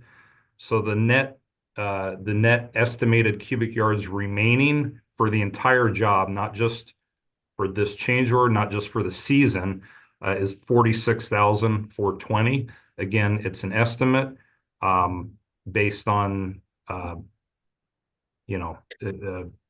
based on the topo from August 26th. And the estimated load counts. Again, there'll be a reconciliation at the end of the job, a topo reconciliation for the actual quantity. We have seen the production greatly increase. The hardest dirt work is in the rearview mirror at this point, and things are looking good to to keep proceeding with dirt work. So that is what we are hoping to do here. Thank you. Thank you. So the public comment online. There is no further public comment. Very well, I'll bring it back to the board. Is there a motion to approve? I'll make the motion to approve. Second. Motion by Supervisor Hubbard, second by Supervisor Fallendorf. All in favor? Aye. Aye. We have an aye from Supervisor Hubbard, Supervisor Fallendorf, Supervisor Toffenelli. Opposed? No. Nay. No. Garamendi, Stopper. Passes 3-2. Move on to item 18. Item 18, agreement, Public Works, authorize the board chair to execute amendment 14 to agreement 1-2-0-0-1806 with Dewberry Engineers, Inc., increasing the maximum amount payable by $578,262.81 for a total amount not to exceed $3,379,288 and extending the term through December 31st, 2025. Mr. Pedro? Mr. Chairman, members of the board, this is, I'm here to request that you execute Amendment 14 to the agreement with Dewberry Engineers for the Wagon Trail project. Project extends the term to December 31, 2025, and it increases the total amount by approximately $578,000. Again, when you think of Dewberry, there's three components. One is for pure project management, which Howard provides. And then we also have, they provide the legal services and appraisal services related to right-of-way services just for the Wagon Trail project. And then we have the tribal monitoring aspect. And by far, the tribal monitoring is the biggest part of this agreement. You'll notice on page 2, there's a number of prior amendments that have been approved over time. Those have been primarily due to tribal monitoring activities. And this request is really no different. It does extend our ability to have Howard Services, our project manager, through the end of this project. Now, again, to December of 25. It also, so that's about $180,000 for that. It also includes about $70,000 total for appraisals and the right-of-way attorney, those costs, and then the big number is $325,000 more for tribal monitoring. So that's the components of the request, and I wholeheartedly recommend that you approve that. Questions from the board? Supervisor Fallendorf? Other questions? All right, we'll go to public comment. Is there any public comment on this item? Seeing none, is there any online? We have no online public comment. Very well, I'll bring it back to the board for a motion. Is there a motion? Move. Moved by Supervisor Fallendorf. Is there a second? I'll second. Second by Supervisor Hubbard. All in favor? Aye. We've got a aye from Supervisor Hubbard, Supervisor Fallendorf. All opposed? No. No. We have a no from Supervisor Stopper, Supervisor Garamendi, Supervisor Toffenelli. Would you like to vote? I'm-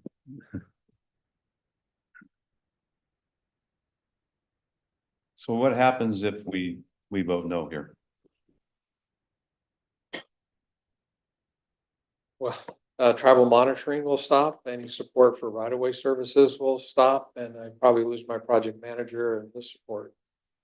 And I can't foresee doing without any one of those. So then the estimated cost would be more than the 578,000. So we're stuck in the situation. I'm put in a position where I'm.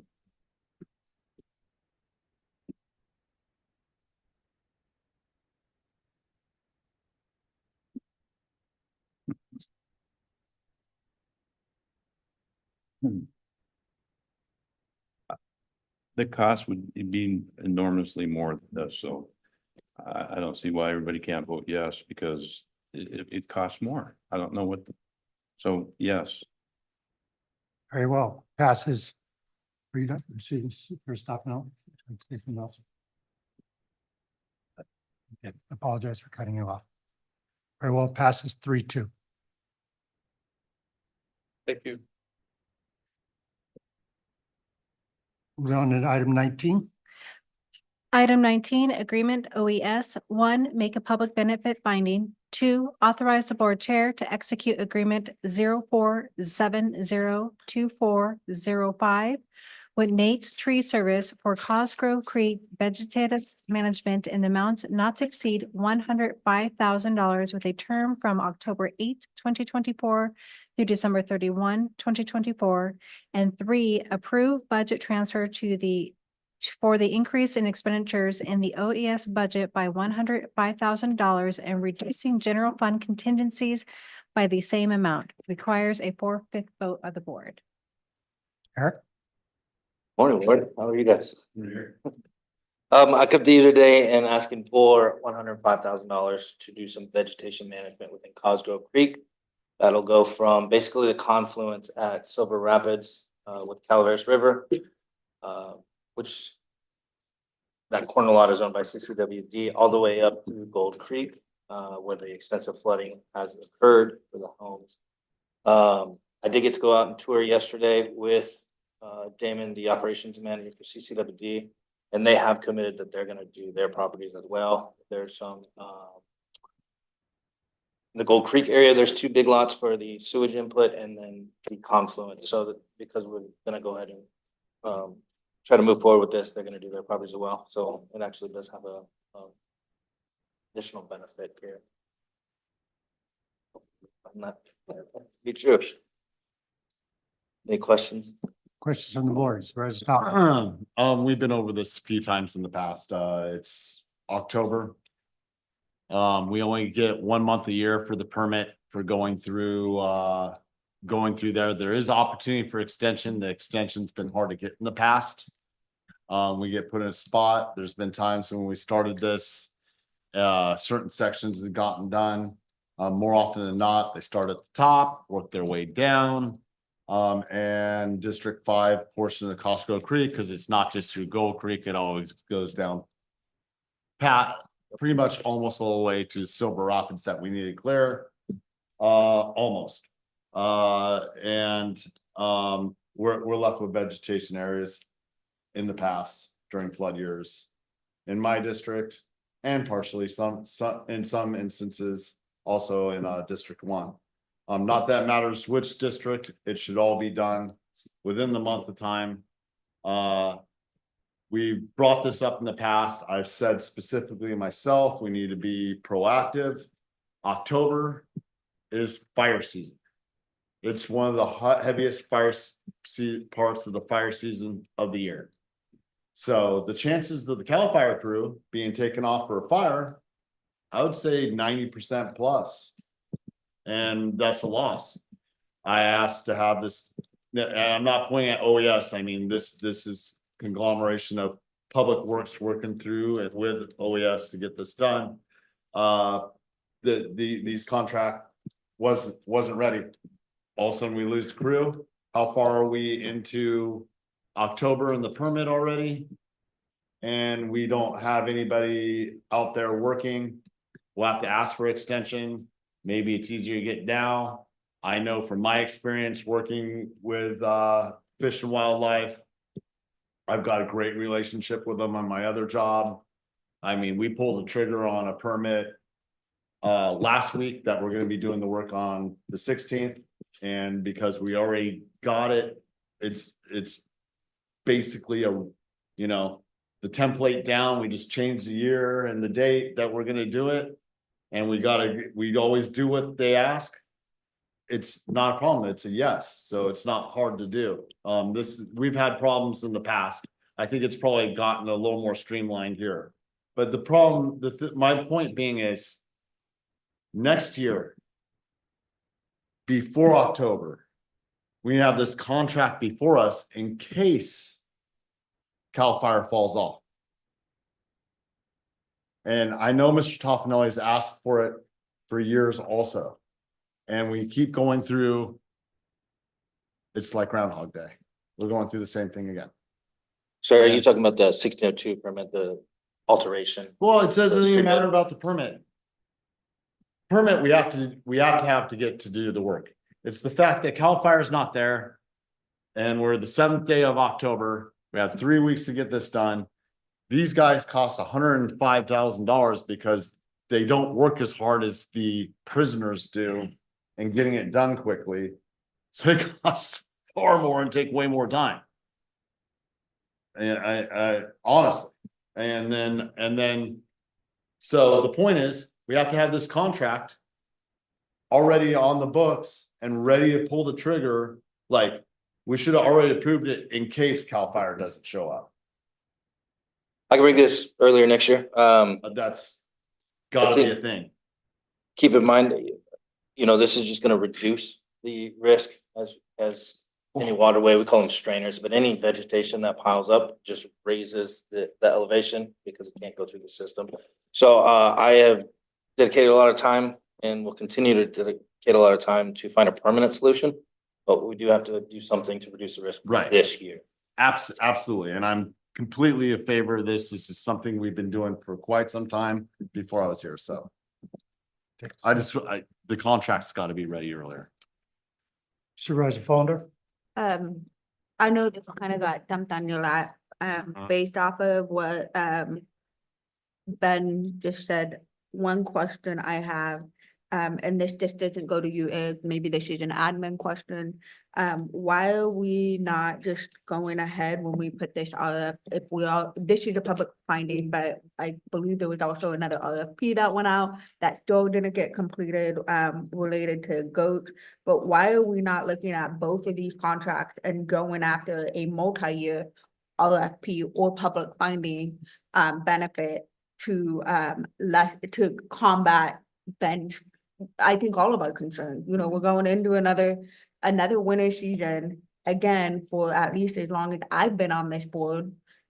We're constantly behind the 8 ball. So why don't we look at these contracts and bring it to the board for multi-year as needed or on call, rather than just doing these one-time deals, because we know that there needs to be a need. And if it's not done before May, good luck.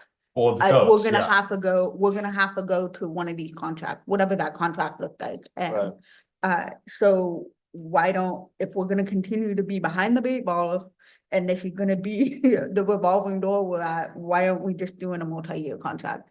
And then go from there, and then maybe solve some of this heartburn where we're not rushing when the permit expires at the end of this month.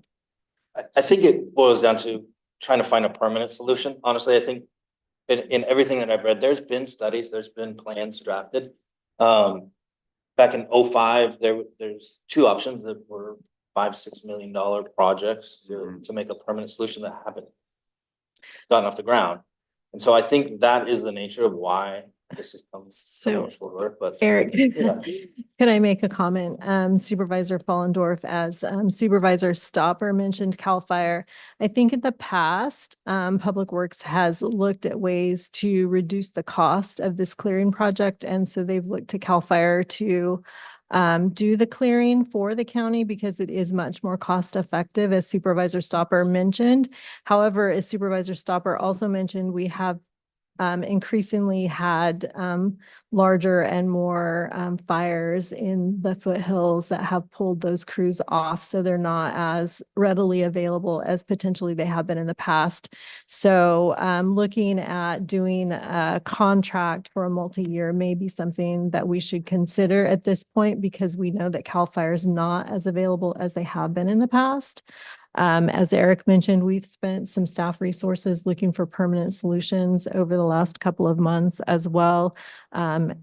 OES will be applying for a grant potentially to help offset this issue. We are looking to partner with some different agencies as well, because we don't believe that this is simply a county solution. We do think that there are some partnering agencies out there that may be interested in coming up with a permanent solution for this area. And I understand all that. It just we consistently have the same conversation year after year after year. We knew when when the state of California started closing the camps, there was gonna be a reduction of even fire crews, even then, when we were talking about the sides of the road. So this should be no surprise that CAL FIRE was not available 3 years ago. I mean, this has been an ongoing conversation. I mean, you've got CCC crews out there that we can get out of Stockton. I mean, there are a numerous, and I just don't understand why, yes, I appreciate trying to keep the cost down, but that cost doesn't matter when you look at how many homes are gonna get flooded, and that cost is gonna be astronomical to our community. So I don't care, trying to delay it to say $5,000 when you're gonna have damages well over into millions potentially. I mean, I just don't understand why it's not being more proactive to come here and be like, okay, here are your two options. I'm just kind of sick of seeing it, like Ben, over and over again. Every October, we're now in crisis mode. It needs to stop. I would pledge to the board, this will hopefully be the last time Yeah. we come this way with it. I think we. But my pledge is that we will have an option. Thank you, Amanda. We're looking, Are there other comments from the board? Supervisor Toffenali? Oh, thank you, Supervisor Fallendorf and Supervisor Stopper. I've been sitting here for years. It's saying basically the same thing. And Eric, I know you're new here, but I've been advocating for permanent solutions since 2009. And we've came up with different solutions and different things, and none of them have come through. We even have estimates for costs, and then some experts saying, well, yeah, you can do that, but it's not going to last, whether you trench it out or whatever.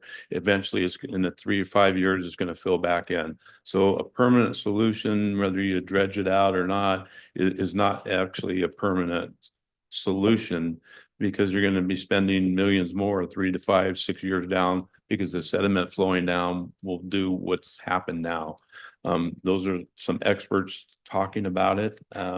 We did have estimates, at least, to get a plan together to submit to the Corps of Engineers, and those estimates were over $500,000. The money, I will say this, and I've been an advocate for Cosgrove Creek for many years. I still am. I think it's correct in stating that if we don't clear this out and spend the money, that it's not only going to cost those people, the flooding and everything else, millions of dollars total, but it costs the county. When it flooded in January of 2023, our costs were more than what this is.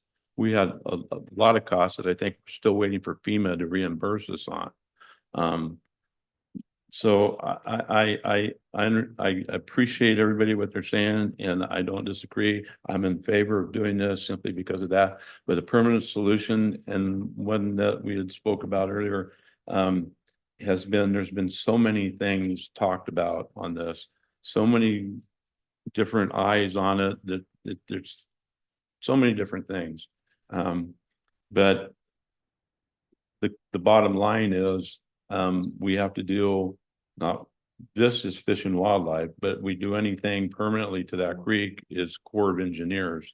And right now they're doing a water management study, and it's not going to be completed until 2026. And I don't think we're going to be able to move forward on any permanent project that has to do with this creek until they finish that water management study, in not only for the lake, but for the flow of the creek during peak and low seasons. So I think I agree with Supervisor Fallendorf that maybe we could look at a multiple year until we can come up with a permanent solution that is agreeable with the Corps and the Fish and Wildlife. But you got to remember, what we're dealing with is that's habitat all the way from Highway 26 going all the way to those property lines, not just where the creek flows. All of that is habitat. for all of the little bugs and frogs and salamanders. Red Lake So frog, you yeah. can't disturb that. I mean, we're allowed to go in there now because it's dry season and clear it out, but we're not digging ground up. We're disturbing ground. And so that's all part of this permanent solution has to take in that. I'm in agreement that it will cost more than what we're asking for here. And I'm in agreement that we need to do this. I've been asking since August. We need to get something done. We need to get something done. We need to get going on it. And here it is. We have 3 weeks left unless they give us an extension, and that's going to depend on the weather, whether we have any rain between now and when we actually get it done. Hopefully they can get it done in 3 weeks, but we don't need to ask for an extension. But the possibility exists that we could be into November. And if it rains, then they're not going to give us that extension because that brings that habitat into play. So I would like to see this come to us again in May. I'm in agreement on the fire situations. We can't depend on them. They went in there when they had a chance and they just cleared a little bit of land. They didn't get done much and it's been sitting since. But I do have another question. We're asking for $105,000 here and it's coming out of our contingencies. There's money in the budget and public works that I think there's still $20,000 earmarked for Cosgrove Creek. So why are we pulling a whole 105,000 out of the contingencies instead of 85,000 and put the 20,000 we already have earmarked for Cosgrove Creek from public works to make up the difference? That's bring the breakdown, but it's those are much of that's cost already incurred. Some of it from CAL FIRE, some of it been permits, some of it in our own staff. Okay. Can I? What did the staff do? Were they removing, let me just get to the point. Are you incurring costs for them removing what's being cut down? Some of it was, yes. They burn it all. What did they remove? Every year they put fires there, piles there, and the fire crew comes in later after the fire season's over and they burn it all. What do they remove? I'm sorry, I was just in removal by way of burning. You're correct. Our crews don't do that. The CAL FIRE crew does it. These contractors that move it pile it up. And then they put a little tarp over the center. And then CAL FIRE comes through. What does Public Works do on removing that stuff? I want to know. Right, our crews have to stay there with water trucks and so forth and watch anything that's burning, but there's also administrative costs trying to apply for the permits, sending the biologists out there every time that the work is occurring in the creek. We have to pay for that. So there's various costs in administering what's going on in Cosgrove Creek. So those costs are gonna be $20,000? Yes. No. No, it doesn't cost that much. I don't believe it. Well, we provided the information to the CEO. We'd be glad to generate what supports that. That would be a good idea. And the only reason for that, it's not a general fund department. You can't use road funds for non-road purposes. And that's the only reason that we even have to report that. And there is a certain amount of cost to it, but I'll just drop it at that. Sure. As Toffenelli, you have another comment? I've got a couple of questions. And suggestion. MCO, would you like to say something? I have a couple, I agree with all the supervisors here. This has happened every year for the 8 years that I've served on this board. And there's no doubt that Supervisor Toffenelli has worked tirelessly to try to solve this problem. I would suggest that maybe the board consider putting this as part of our strategic planning document as an issue for this county as a whole to work through. I think we're having good progress in working through some issues.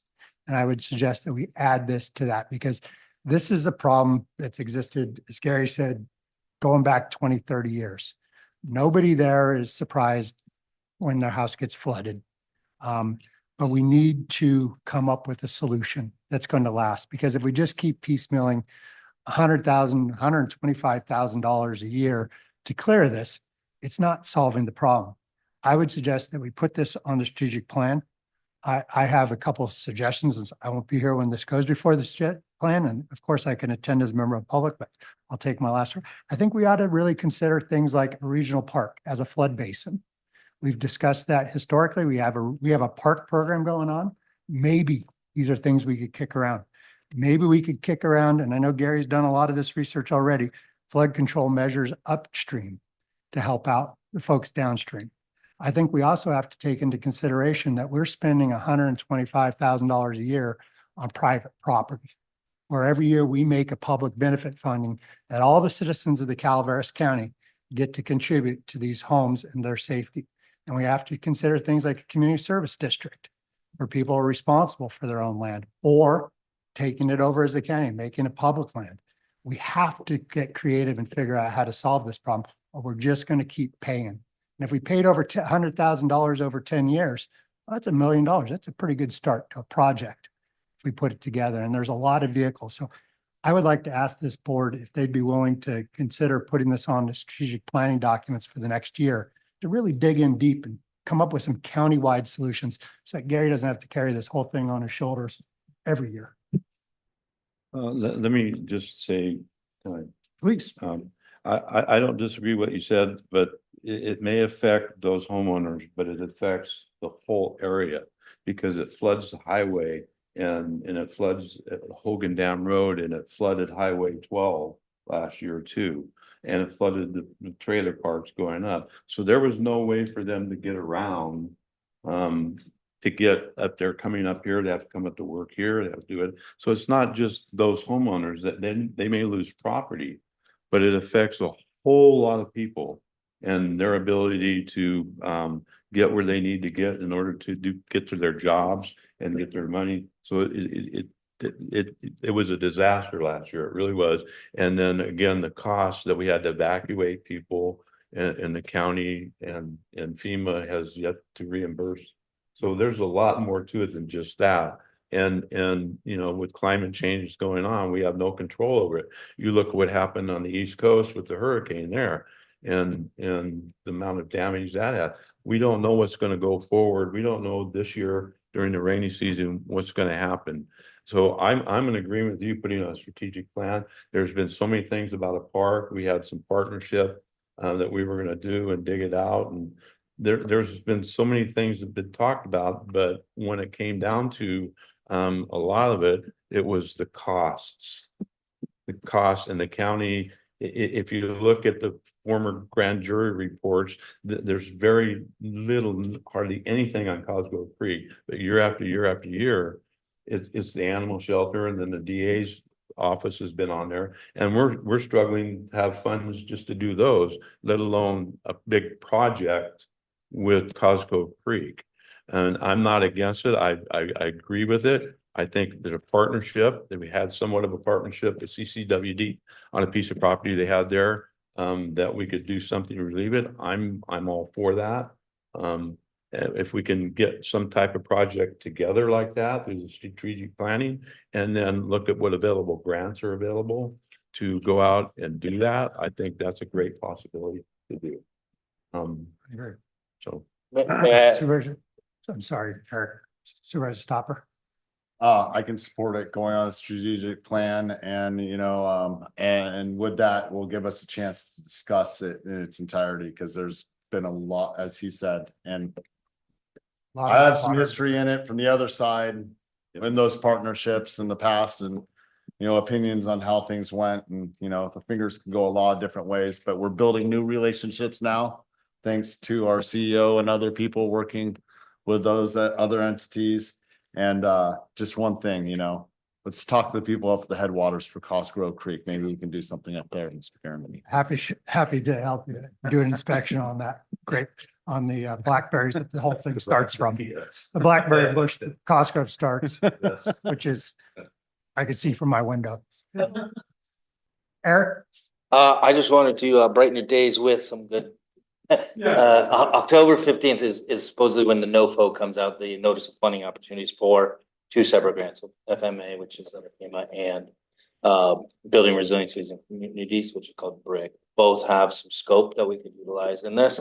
Both do allow multi-phase projects, so I am committed to looking at that. And in closing, we have submitted for reimbursement of emergency protective efforts from DR 4683. So hopefully we'll be getting that very soon. Thank you. Well, let's solve this problem once and for all. I'd love to sit down with you, talk a little bit more about Army Corps. Maybe Gary wants to be there also, but you know. There's going to be some spots open. There's at least one spot open on the strategic planning committee. So see how it goes. Personally, I love that. So thank you. Thank you. Is there any public comment on this item? Is there any public comment online? There is no online public comment. Very well. Bring it back to the board for a motion. I'll move this item. Moved by I'll Supervisor second. Toffenelli, second by Supervisor Stopper. All in favor? Aye. Opposed? Carries 5-0. Thank you, board. Let's get through today and this season and let's figure out how to solve this problem. Better be here in May to talk about it again. All right, next we have a presentation on item 20, but we're going to take a 5-minute bio break and let Jesse get set up. So we'll be back here at 11:01.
Welcome back to the Board of Supervisors meeting. We are on item 20.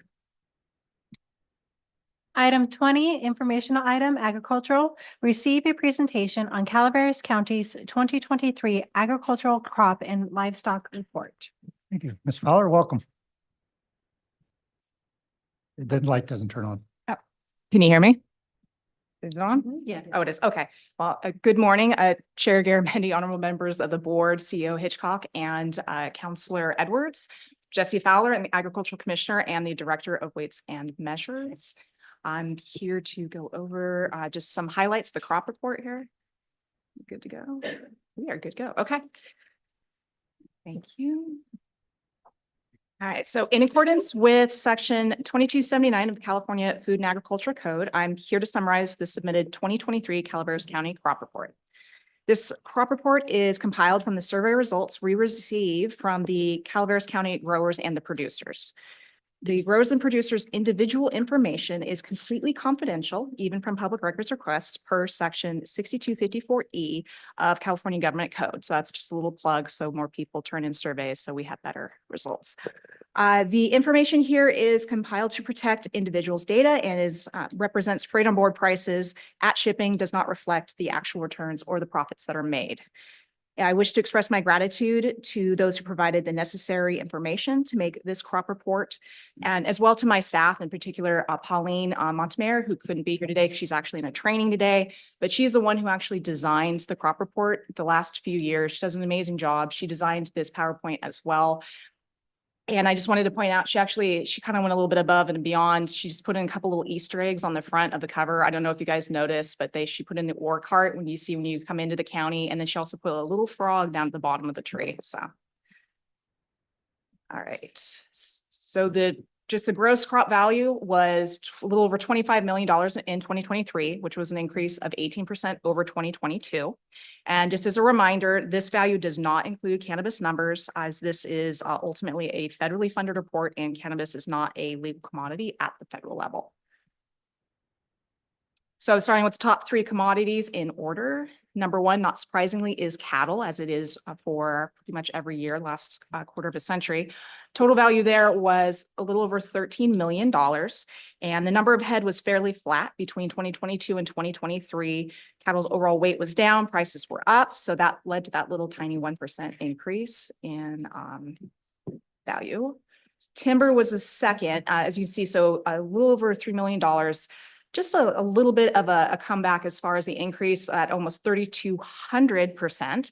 There are several different things that go into timber, which really makes it fluctuate. And as you can see by that graph that Pauline put in there, it swings in a kind of a cyclical fashion. And that's because harvest is usually about once every 7 years per tree stand. And that can vary a lot of different things. So if there's forest fires, like we don't know anything about here in California, obviously in those areas where there are forest fires, if any of those trees that burn in those production stands are salvageable, obviously they're going to concentrate all of their efforts into reclaiming and harvesting the trees that are actually still usable before they're going to come here where the live trees are still standing. And then the other thing too would be things like housing. So economic drivers, supply and demand, especially as there's more houses being built, increase in lumber, and therefore you're going to see them out there harvesting more lumber. Other livestock. So this one was valued a little over 2.5 million. 21% decrease. So that decrease is mainly affiliated with fluctuating poultry prices in response to highly pathogenic avian influenza. 2022 was a very bad year for the avian influenza. So what happened was, not only were they depopulating a lot of meat birds, but a lot of egg-laying hens. That meant there wasn't as much to go on the shelves in the grocery stores. Prices went up. So this number is actually a correction. This is a little bit more of a normalization of what we should see year to year when it comes to poultry. And remaining commodities. So field crops and grazing rangeland. Total acreage was similar between 2022 and 2023. The decrease was in rental prices, and that's what basically drove down the overall value. Then with pasture, it was pretty flat acreage wise, but the rental cost did go up, so therefore that 9% increase. And then hay, we had a very wet year, so that actually led to more tonnage produced and sold. Therefore, we saw this very large 324% increase in the overall commodity value. Livestock products. 2023 was actually the first year that the value of goats was higher than that of sheep. Although a lot of people are turning to goat herds to control brush and lower fire danger, we actually believe that this increase that we received was largely driven by better survey reporting responses from our goat producers. And the same can actually be said for the livestock products. So that increased over 500%. And we really believe that it's just, we have a better reflection of the agricultural sector in Calaveras when it comes to these other livestock products. As far as sheep, they also went up 40%. And that is actually thanks to a spike in production coupled with a fairly level market value. Next, we have fruit and nut crops. Total value for fruit and nut crops increased by 53% to reach $3.5 million. This increase was largely due to recovery from the hard freezes that we had in 2022 that led to a countywide disaster declaration when the freeze damaged emerging fruit and nut crop. It was actually kind of a 1-2 punch that year. So we were already in the middle of doing the disaster declaration when we had the first freeze in the middle of April, but there was a second one in the beginning of May. So those who thought that they dodged a bullet and that their vines hadn't pushed yet, a lot of them got hit by that second wave. So this is kind of, you're seeing the rebound here. You're seeing this increase of 121%. Production went up 86%. The quality was much better as well because you didn't have a lot of damaged fruit on the vine. And this kind of carried over into olives here as well. That meant that wine grapes were actually our fourth highest commodity for gross production value at $2.4 million. And as far as walnuts, so walnuts have been struggling to find a fair price in the markets for the last few years. A lot of growers, because it's not really worth the money and inputs to harvest the walnuts, they've just been leaving them out on the trees. And unfortunately, I will say, I don't know if driving around the county, you guys have seen a lot of grapes still hanging out there. Wine grapes in 2024 have had a very bad year, and I'm expecting that number to go way down.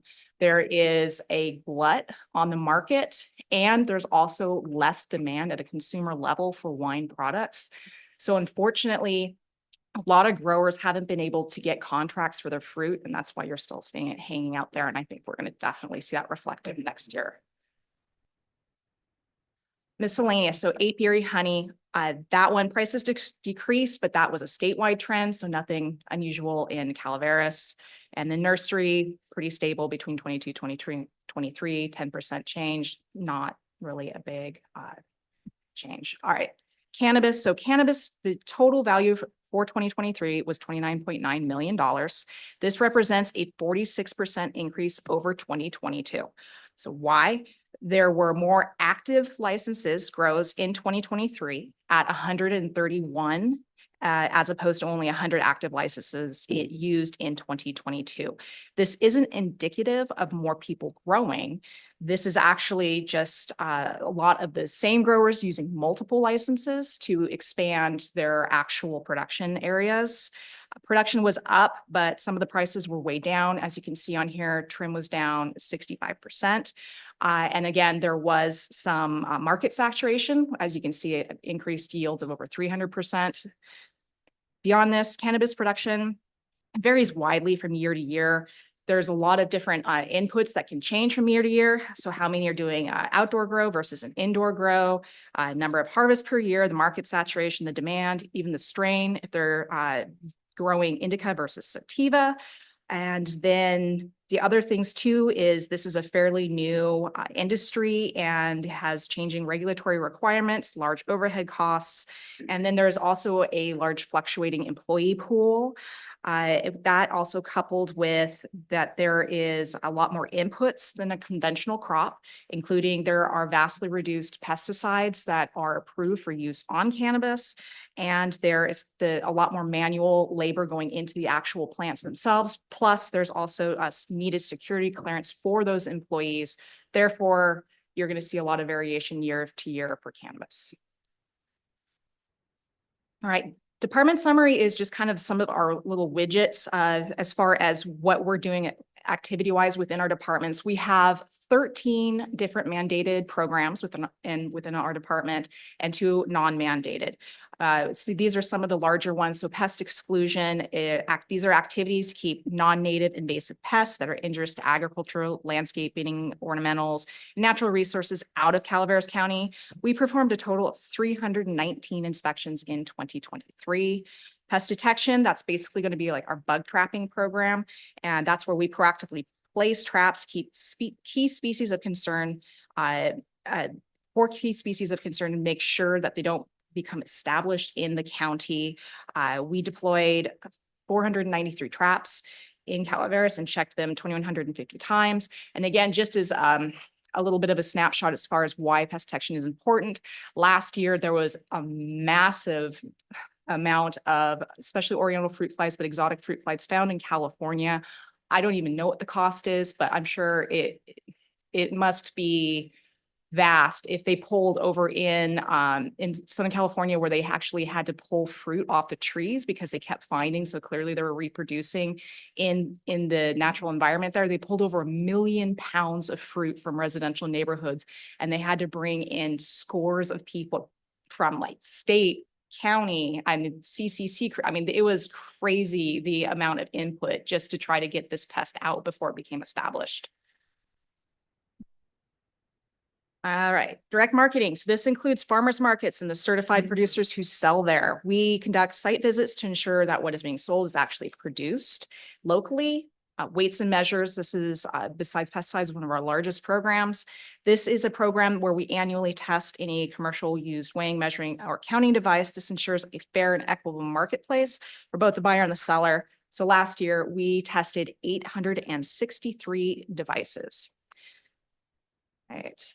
So before I take questions, I just wanted to take a moment to thank all of our local business owners, agricultural industry, and other stakeholders, other county, state, federal partners, and of course, my staff for all their contributions to make this crop report as well as our day-to-day operations possible. I honestly couldn't do it without my staff. So that being said, can I take any questions from you? Questions from the board? Supervisor Stopper. Thank you for all the work you do. I see it down in my district this year. We had let's see, locusts are grasshoppers, but grasshoppers aren't all necessarily locusts. So so I learned a little bit, a little education. Also, Lisa, thank you for giving me a call on the information, but thank you for doing what you can dealing with these types of pests and everything. It's crucial to the ag community throughout the county. And please keep our mosquito fish because I like them. Yes, of course. Other questions from the board? Supervisor Huffman. Yes, thank you. I always look forward to your presentations. Thank you so much. Thank you. I think Pauline knocked it out of the park. Saw the card, totally missed the frog. I think we're gonna miss smoke taint this year, but I also wanted to bring that up because I know that there was an issue last year as far as prescribed burning. I met with Ray the other day and with the park. And it doesn't appear that the prescribed burns are gonna happen. I think we'll get the grapes off the vine that are coming off before the prescribed burns start, but I just wanted to bring that up again. I also want to say thank you because the products that we sell, the honey and the olive oil just go off the shelves like crazy. Oh, okay. So even they seem down here, we seem to see them fly off the shelves all the time. And I wanted to thank you also for your help with the farmers market and Angels Camp. That was awesome. Absolutely. Again, I mean, we love being a resource for our community, and otherwise, so as far as smoke taint, I will say whatever's left on the vine is few and far between. So I think everything that is going to be harvested has been harvested this year.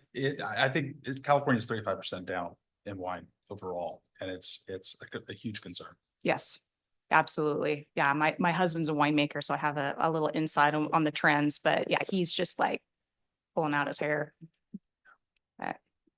Otherwise, I was going to say, I'll see you guys in a month and when I'm going to be here for my reappointment. So comments, good or bad, get them ready. Very good. I have a quick question. First, Yes, sir. Ben's earlier point, will my trees come back that got stripped by those locusts / grasshopper? I don't expect, we'll see whether they really did like my olive trees a lot.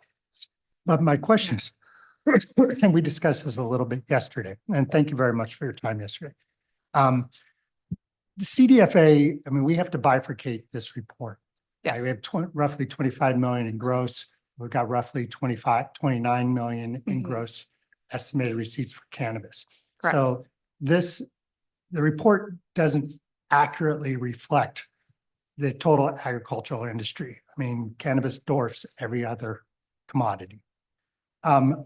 The CDFA, I understand the money comes from federal government to CDFA, and CDFA requires us to present this. The CDFA explicitly say, do not include cannabis in our report. There was an advisory from CDFA that specifically said to keep them separate, but because of your question, I did reach out to CDFA and I also reached out to my the CACASA, so the State Commissioners Association. And this is something that we're going to look into a little bit more just because there are a lot of new commissioners that came on after all this came down. And so just so we can get absolute clarification in case questions like this do come up. I want you to be able to give us an accurate big picture of all the ags going on, and you have an arm and a leg tied behind you in making that case. So I hope that CDFA will recognize that this is a legal product to the state of California, and you're doing your job, and you need to represent all ag in our reports. And this is kind of, it seems a little disingenuous for CDFA to say, do this with federal money, but have a tear out page in the back to submit. I'll leave that for the Secretary of Ag to debate with the Secretary of Ag. And like I said, I'll get what information I can, some clarification as far as, where there is or is not wiggle room, and then I'll bring it back to the board and you guys can let me know what you would like me to do with cannabis or not. We just want to be able to support all the industries in this county. Absolutely. That combine stuff. I don't know about the weed part. We have a cannabis department, and that department oversees cannabis. So in my opinion, as long as we have that department, they should be the one giving us that information. Because we don't have a cattle department that gives us that. Yours is what's under it. Right now, we have under cannabis under a separate department. So that information, again, I think should be coming from them. They should be tracking that information and bringing that to the board. I will modify my statement. I support all agriculture in this county. I won't speak for the board. If I may, I think they should equally be on there just because, after people partake in the one, they're going to definitely want some cattle beef afterwards. So maybe some grapes. Okay, is there any public comment to this informational item? Is there any public comment online? We have no online public comment. All right. Thank you very much, Jesse. Thank you. Thank you, Jesse. All right, well, Jesse packs up. We'll move on to, well, I guess we're going to trade out. Just take a second. Come on down, Madeline. You were staying there, you're on your own.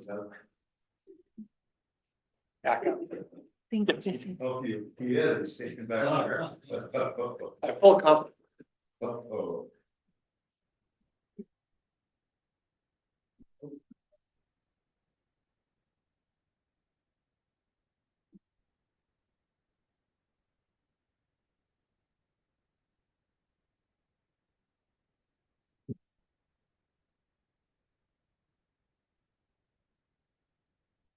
While she's getting that ready to go, I just wanted to say, I made an error when I was putting this into IQM2. I should have done the zoning amendment first. So if we could open with item 22, I'm going to present both the zoning amendment and the tentative parcel map together. They need to be processed concurrently. But technically, the zoning amendment needs to be approved first in order for the map to be That's fine. consistent. We will change the order 21 to 20. Thank you. We'll go 22 first, 21 second. And Thank you. therefore, I'm opening a public hearing. Thank you very much. So Madeline Flandreau, this is project number 2022-044, tentative parcel map and zoning amendment for Donald Holsworth. The applicant is requesting approval of a zoning amendment to amend the zoning of a 20-acre parcel from general agriculture, which is A1, to residential agriculture, which is RA, and a concurrent tentative parcel map to divide the parcel into two 10-acre parcels. So this is the subject parcel here in green. This is assessor parcel number 048-025-013, which is located at 5403 Pettinger Road in Burson. This is the aerial view from our county aerial image from 2022 of the subject parcel, which is developed with a primary single-family residence down in the corner there. I don't know if you can see those blue dots. Those are identifying the two residences. The lower one is the primary residence, and the second one in the northwestern corner is the accessory dwelling. In addition, there are 12 accessory structures and several storage areas with approximately 170 vehicles and farm equipment, which are used by the landowner for their hobby. Can I zoom? I don't think I can zoom into this. I'm sorry. It's kind of hard to see, but at least you can kind of get a sense of the boundaries of the parcel and then the dashed line there where the split is proposed. Both parcels will use the existing driveways. The split will put the primary residence on proposed parcel 1 and the accessory dwelling on proposed parcel 2. The applicants wish to do this because they are planning an addition of approximately 120 square feet onto the accessory dwelling. However, currently you can only have one primary residence and one ADU with a maximum square footage of 1,200 square feet. This addition would put it over the 1,200 square feet. So in this instance, splitting it up, putting each residence on each proposed parcel, they would be able to do the addition, and they would be converting the current ADU into the primary residence, which would also allow them to construct an additional ADU on each legal parcel. There's no other further construction plans, though, at this time besides the small addition.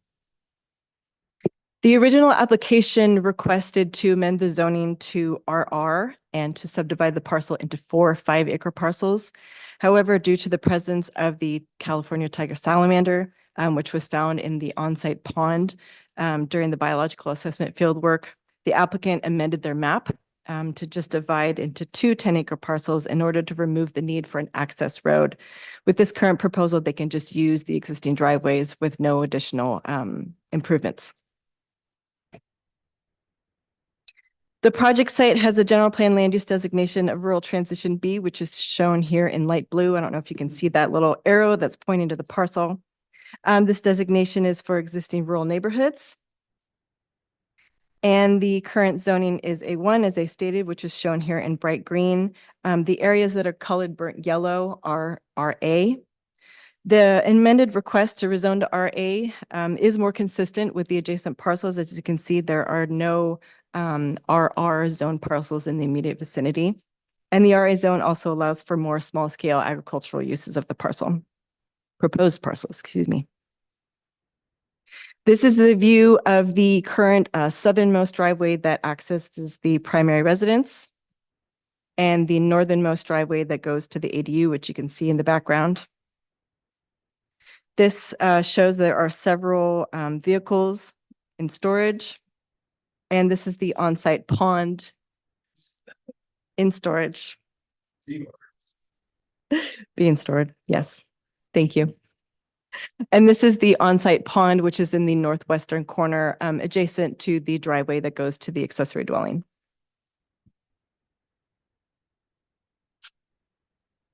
Comments were received from the county's environmental management agency, which included standard comments for water supply and on-site wastewater systems for any future construction of accessory dwellings. Comments were also received from the county public works department, which stated that the existing driveways are adequate to serve both of the proposed parcels, and gave standard conditions requiring compliance with the county road, the stormwater quality, and the grading and drainage ordinances, as well as the Subdivision Map Act. Comments were also originally received from the Calaveras Consolidated Fire Protection District, but they had no conditions or concerns for this newest, recent version of the map. So as I stated before, there was a biological resources assessment as well as an aquatic resources delineation that was prepared. There were California tiger salamander larvae that were observed in the pond. This is a man-made basin with a drainage ditch that redirects stormwater on the property to help avoid any flooding within the rest of the property. The assessment concluded that the pond provides suitable habitat for tiger salamander, but the basin and the drainage ditch were determined to be the focus of the aquatic resource delineation, as there were no other potential aquatic resources observed in the project area. The planning department received a jurisdictional determination from the U.S. Army Corps of Engineers, which concurred with the results of the aquatic resources delineation, which determined that the pond and the ditch are not waters of the U.S. regulated under the Clean Water Act or the Rivers and Harbors Act. There will be no alteration to the pond in the northwest quarter of the property or the drainage ditch that feeds into it. As I stated previously, Public Works is not requiring any improvements to the existing driveways. The U.S. Fish and Wildlife Service reviewed both of the reports and the jurisdictional determination from the Army Corps and stated in their email that as the reports indicated that the area around the house, around the accessory dwelling is highly disturbed and not suitable habitat.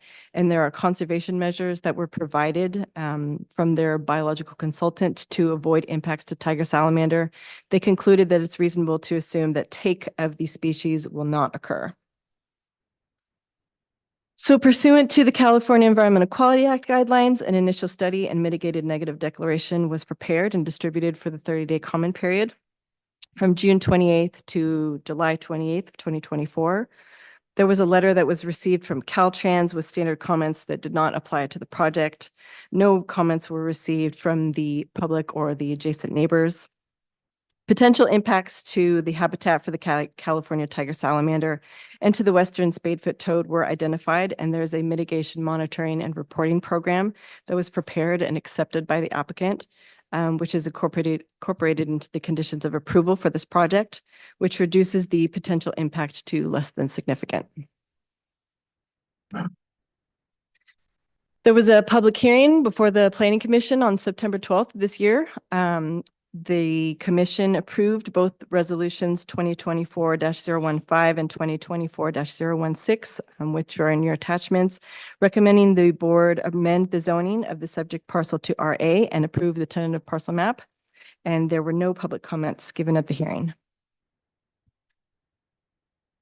So to conclude, this project is consistent with general plan policies COS 3.1, 3.2, and 3.3, all of which require new development to protect biological resources by identifying and mitigating impacts to wildlife habitat, and implementation measure COS-4, which requires project applicants to enlist the services of a qualified biologist to minimize, avoid, and or mitigate significant impacts to special status species. The proposed tentative parcel map is consistent with the zoning code as the lots meet the minimum requirements for the RA zone property served by individual well and on-site wastewater systems. And there's no substantial evidence that the project as designed and conditioned will have a significant effect on the environment. The project has also been adequately conditioned in order to meet the applicable requirements of the county municipal code.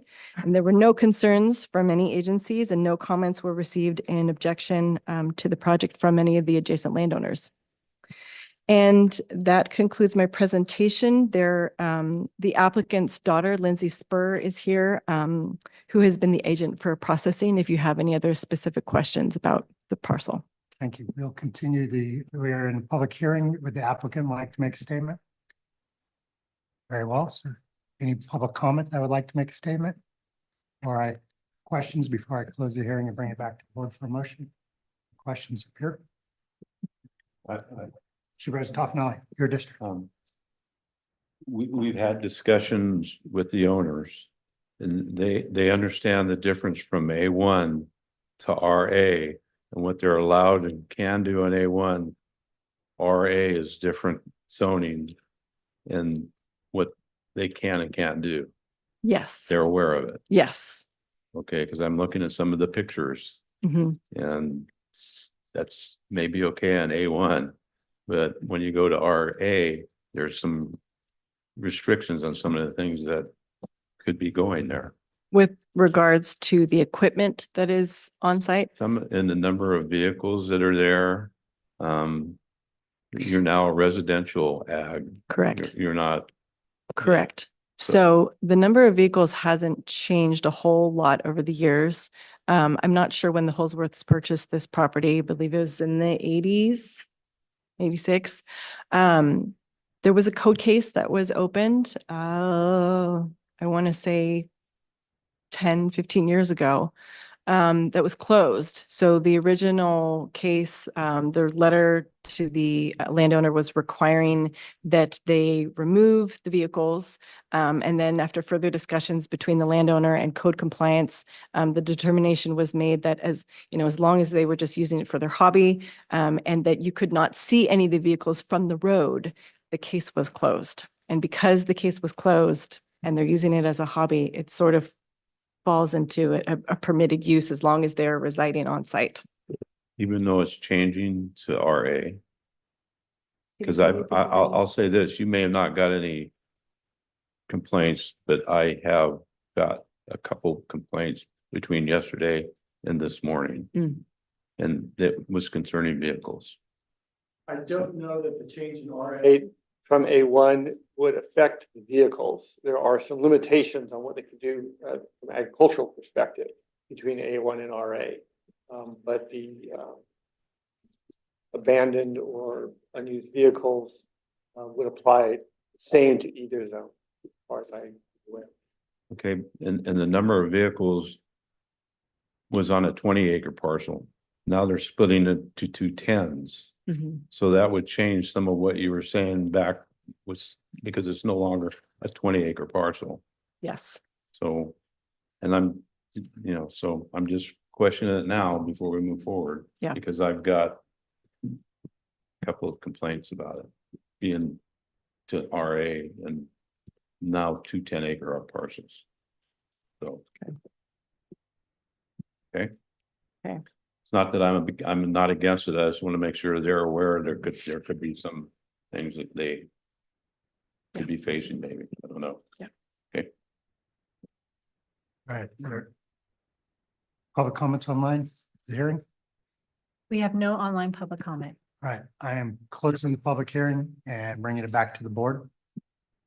I will move this item, Mr. Chair. Moved by Supervisor Toffenali. Second. By Supervisor Stopper, all in favor? Aye. Opposed, carries 5-0. And we'll move on to item 21. And my same presentation for the same item. Both are being presented together. Very well. Is there any public comment on this item? Item 21. Very well. Bring it back to the board. Is there a motion? So moved. Moved by Supervisor Toffenali, second by Second. by Supervisor Stopper. All in favor? Aye. Opposed, carries 5-0. Thank you, Madam. Thank you. Thanks, Alan. Thank you. All right, we will move on to supervisor announcements. Supervisor Hubbard. Wednesday, the 25th, I attended the CMCAA meeting in San Andreas. I wanted to shout out on the 2nd for the health fair. That was pretty tremendous here on campus. Thursday, the 3rd, I attended the Area 12 Agency on Aging meeting. Thank you. Supervisor Fallenberg. Yes, reminder tomorrow at 4:30 at the San Andreas Town Hall, there will be a public workshop on the Calaveras Coordinated Transportation Plan, and that is from 4:30 to 6 o'clock. Supervisor Toffenali. It's 4:30 to 6 o'clock. I attended CMAA with Supervisor Martin in place of Supervisor Fallendorf. And that's all I have to report at this time. Thank you. Supervisor Stopper. Oh, wait. Nope. Second. Barry, go ahead. The COG meeting was canceled. So we did not have an October COG meeting. It's carried over to November. And it had to do with no air conditioning in the boardroom. So technical difficulties. So I'll follow up. Well, no, well, see, the secondary place for meeting was technical difficulties, and those are initials are Ben Stopper. So Okay, so we'll just blame the whole thing on Ben Stop. That's It's a tradition. the way it's always been since when Jack.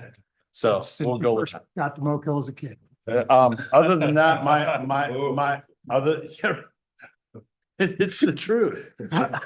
Everyone's like, who did that? Anyways, my report. Very well. I want to report out that Lumberjack Days was a big success. I want to compliment the town of West Point, putting on a good show. Once again, and Public Works for helping out on all the traffic stops and things that go on. A successful day. So thank you to everybody up country. Madam CEO.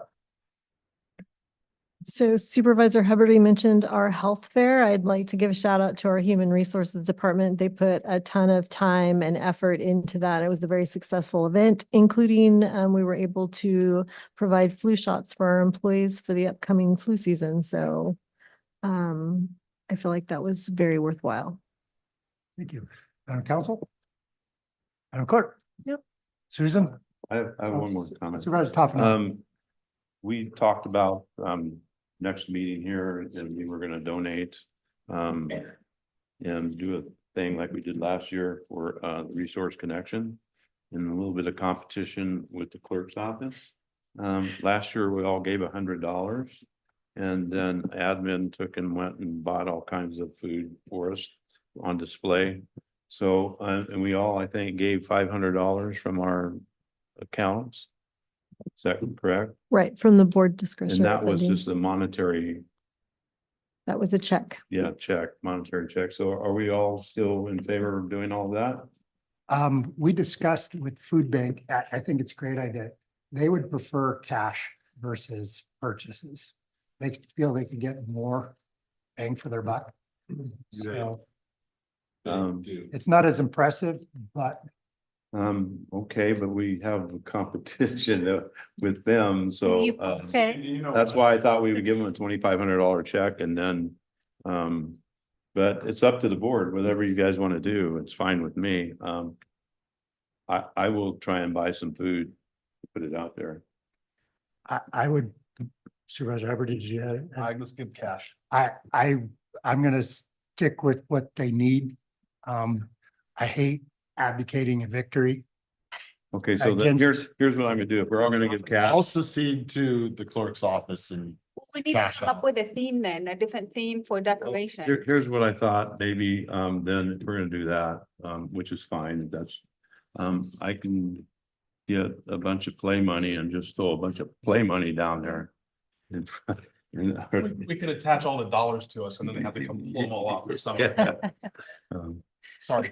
Actually, we could throw them all with Ben and then have them come pull these all. Well, don't be wrong. All right, so we're gonna stick with cash and Gary's gonna buy some food because he's not willing to No, to that's surrender fine. to these guys. I just thought we had a competition going, so that's fine. I'll figure something else out. I'll give cash. That's what everybody wants to do. And I think it's a great idea, Gary, and feeding our residents and helping out the food bank. They do great work and the least we can do. So everybody's on the hook for a Benjamin. Clerk's office, you're off the hook. Oh, wow. We were scared. Clerk's office is always off the hook. Oh, we have skeletons. I mean, we'll have a display. It just won't be in competition of your guys' food thing over there. We promised not to bring out all the skeletons in the closets. Okay. Is there anything else from the board? Very well. We stand adjourned. Thank you, Chair.